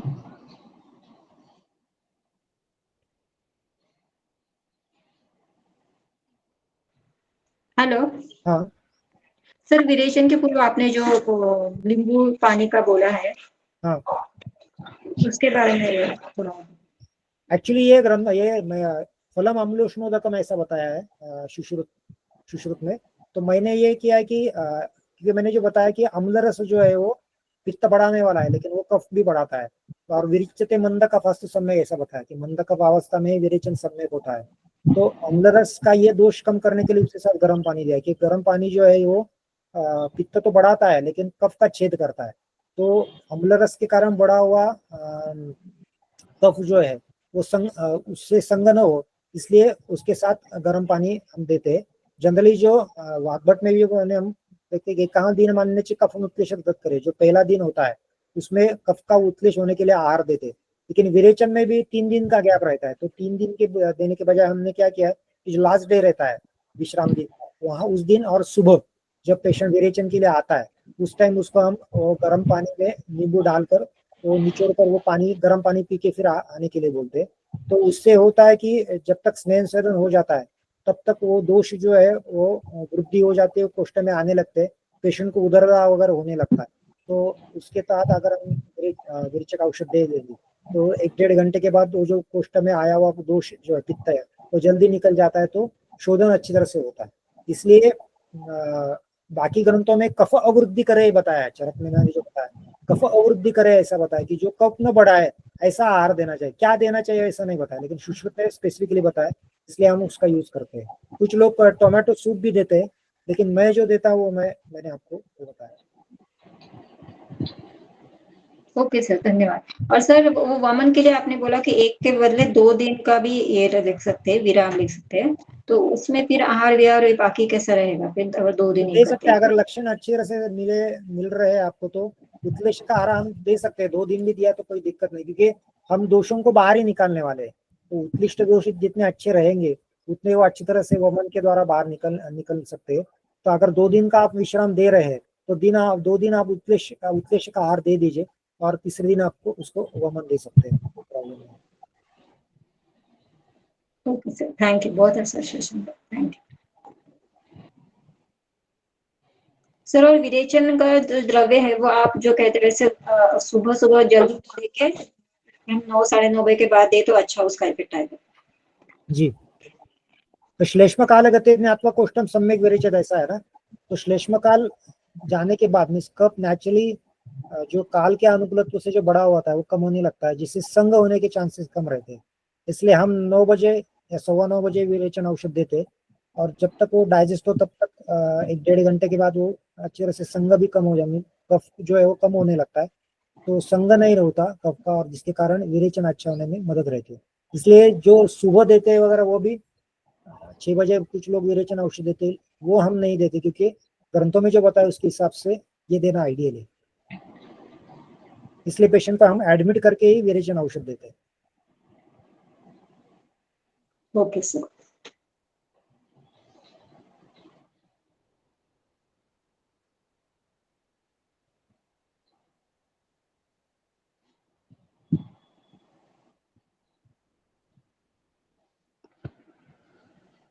तो कुछ लोग अगर विरेचन औषध देने के बाद आधा दिन होने के बाद अगर वेग एक्सपेक्टेशन से कम हो तो डोज रिपीट करना या फिर कुछ मात्रा में और रेचक औषध देता है, वो कितना उस योग्य दिन न दे तो ज्यादा अच्छा रहता। बहुत बार क्या होता है कि अति होने के भी चांसेस रहते, क्योंकि औषध अगर जीर्ण नहीं हुआ है और फिर आपने एडिशनल दवा दे दिया तो बहुत बार अति होने के चांसेस रहते हैं, बाद में वे बहुत ज्यादा शुरू हो जाते।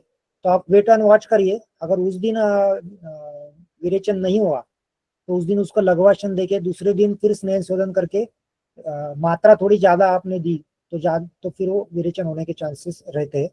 तो उस दिन हम नहीं देते, हम थोड़ा वेट एंड वॉच करते, क्योंकि बहुत बार क्या होता है अग्नि अगर ठीक तरह नहीं है तो औषध जीर्ण जल्दी नहीं होता, और उसमें आप एडिशनल मात्रा दे दी तो फिर बाद में वेग बहुत ज्यादा शुरू हो जाता है और पेशेंट को तकलीफ होती है। और वमन में और विरेचन में ये डिफरेंस है कि वमन में आप द्रव्य देना बंद कर देंगे तो वेग रुक जाते हैं, लेकिन विरेचन में ऐसा नहीं। आपने एक बार दवा दे दी तो जब तक वो पाचन होकर बाहर नहीं निकलेगी तब तक वो विरेचन की वेग चालू रहते हैं, तो उससे दौर्बल्य आने के चांसेस रहते हैं। इसलिए बेटर वे अगर उस दिन वेग नहीं आए या कम आए तो उसको उस दिन लघुवाशन देके दूसरे दिन स्नेह शोधन देके फिर मात्रा थोड़ी ज्यादा देती या द्रव्य चेंज करिए, डिपेंड्स क्या अयोग का कारण क्या है वो देख के। Okay sir.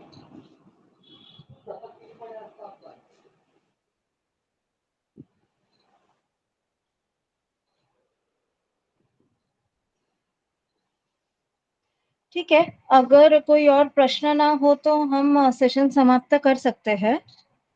किसी कोई प्रश्न है? और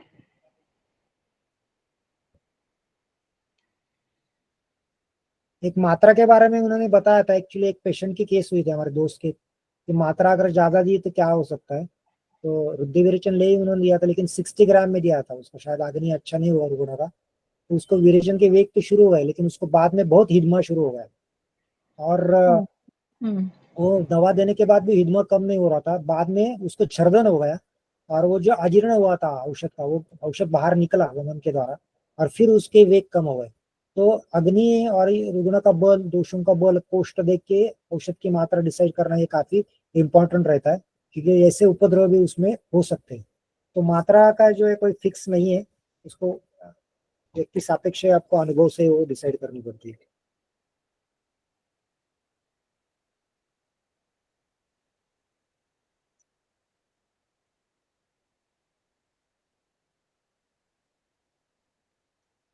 ठीक है, अभी रुकते हैं यहाँ, अगर कोई क्वेश्चन नहीं हो तो। हाँ सर, ओके, धन्यवाद। Thank you sir.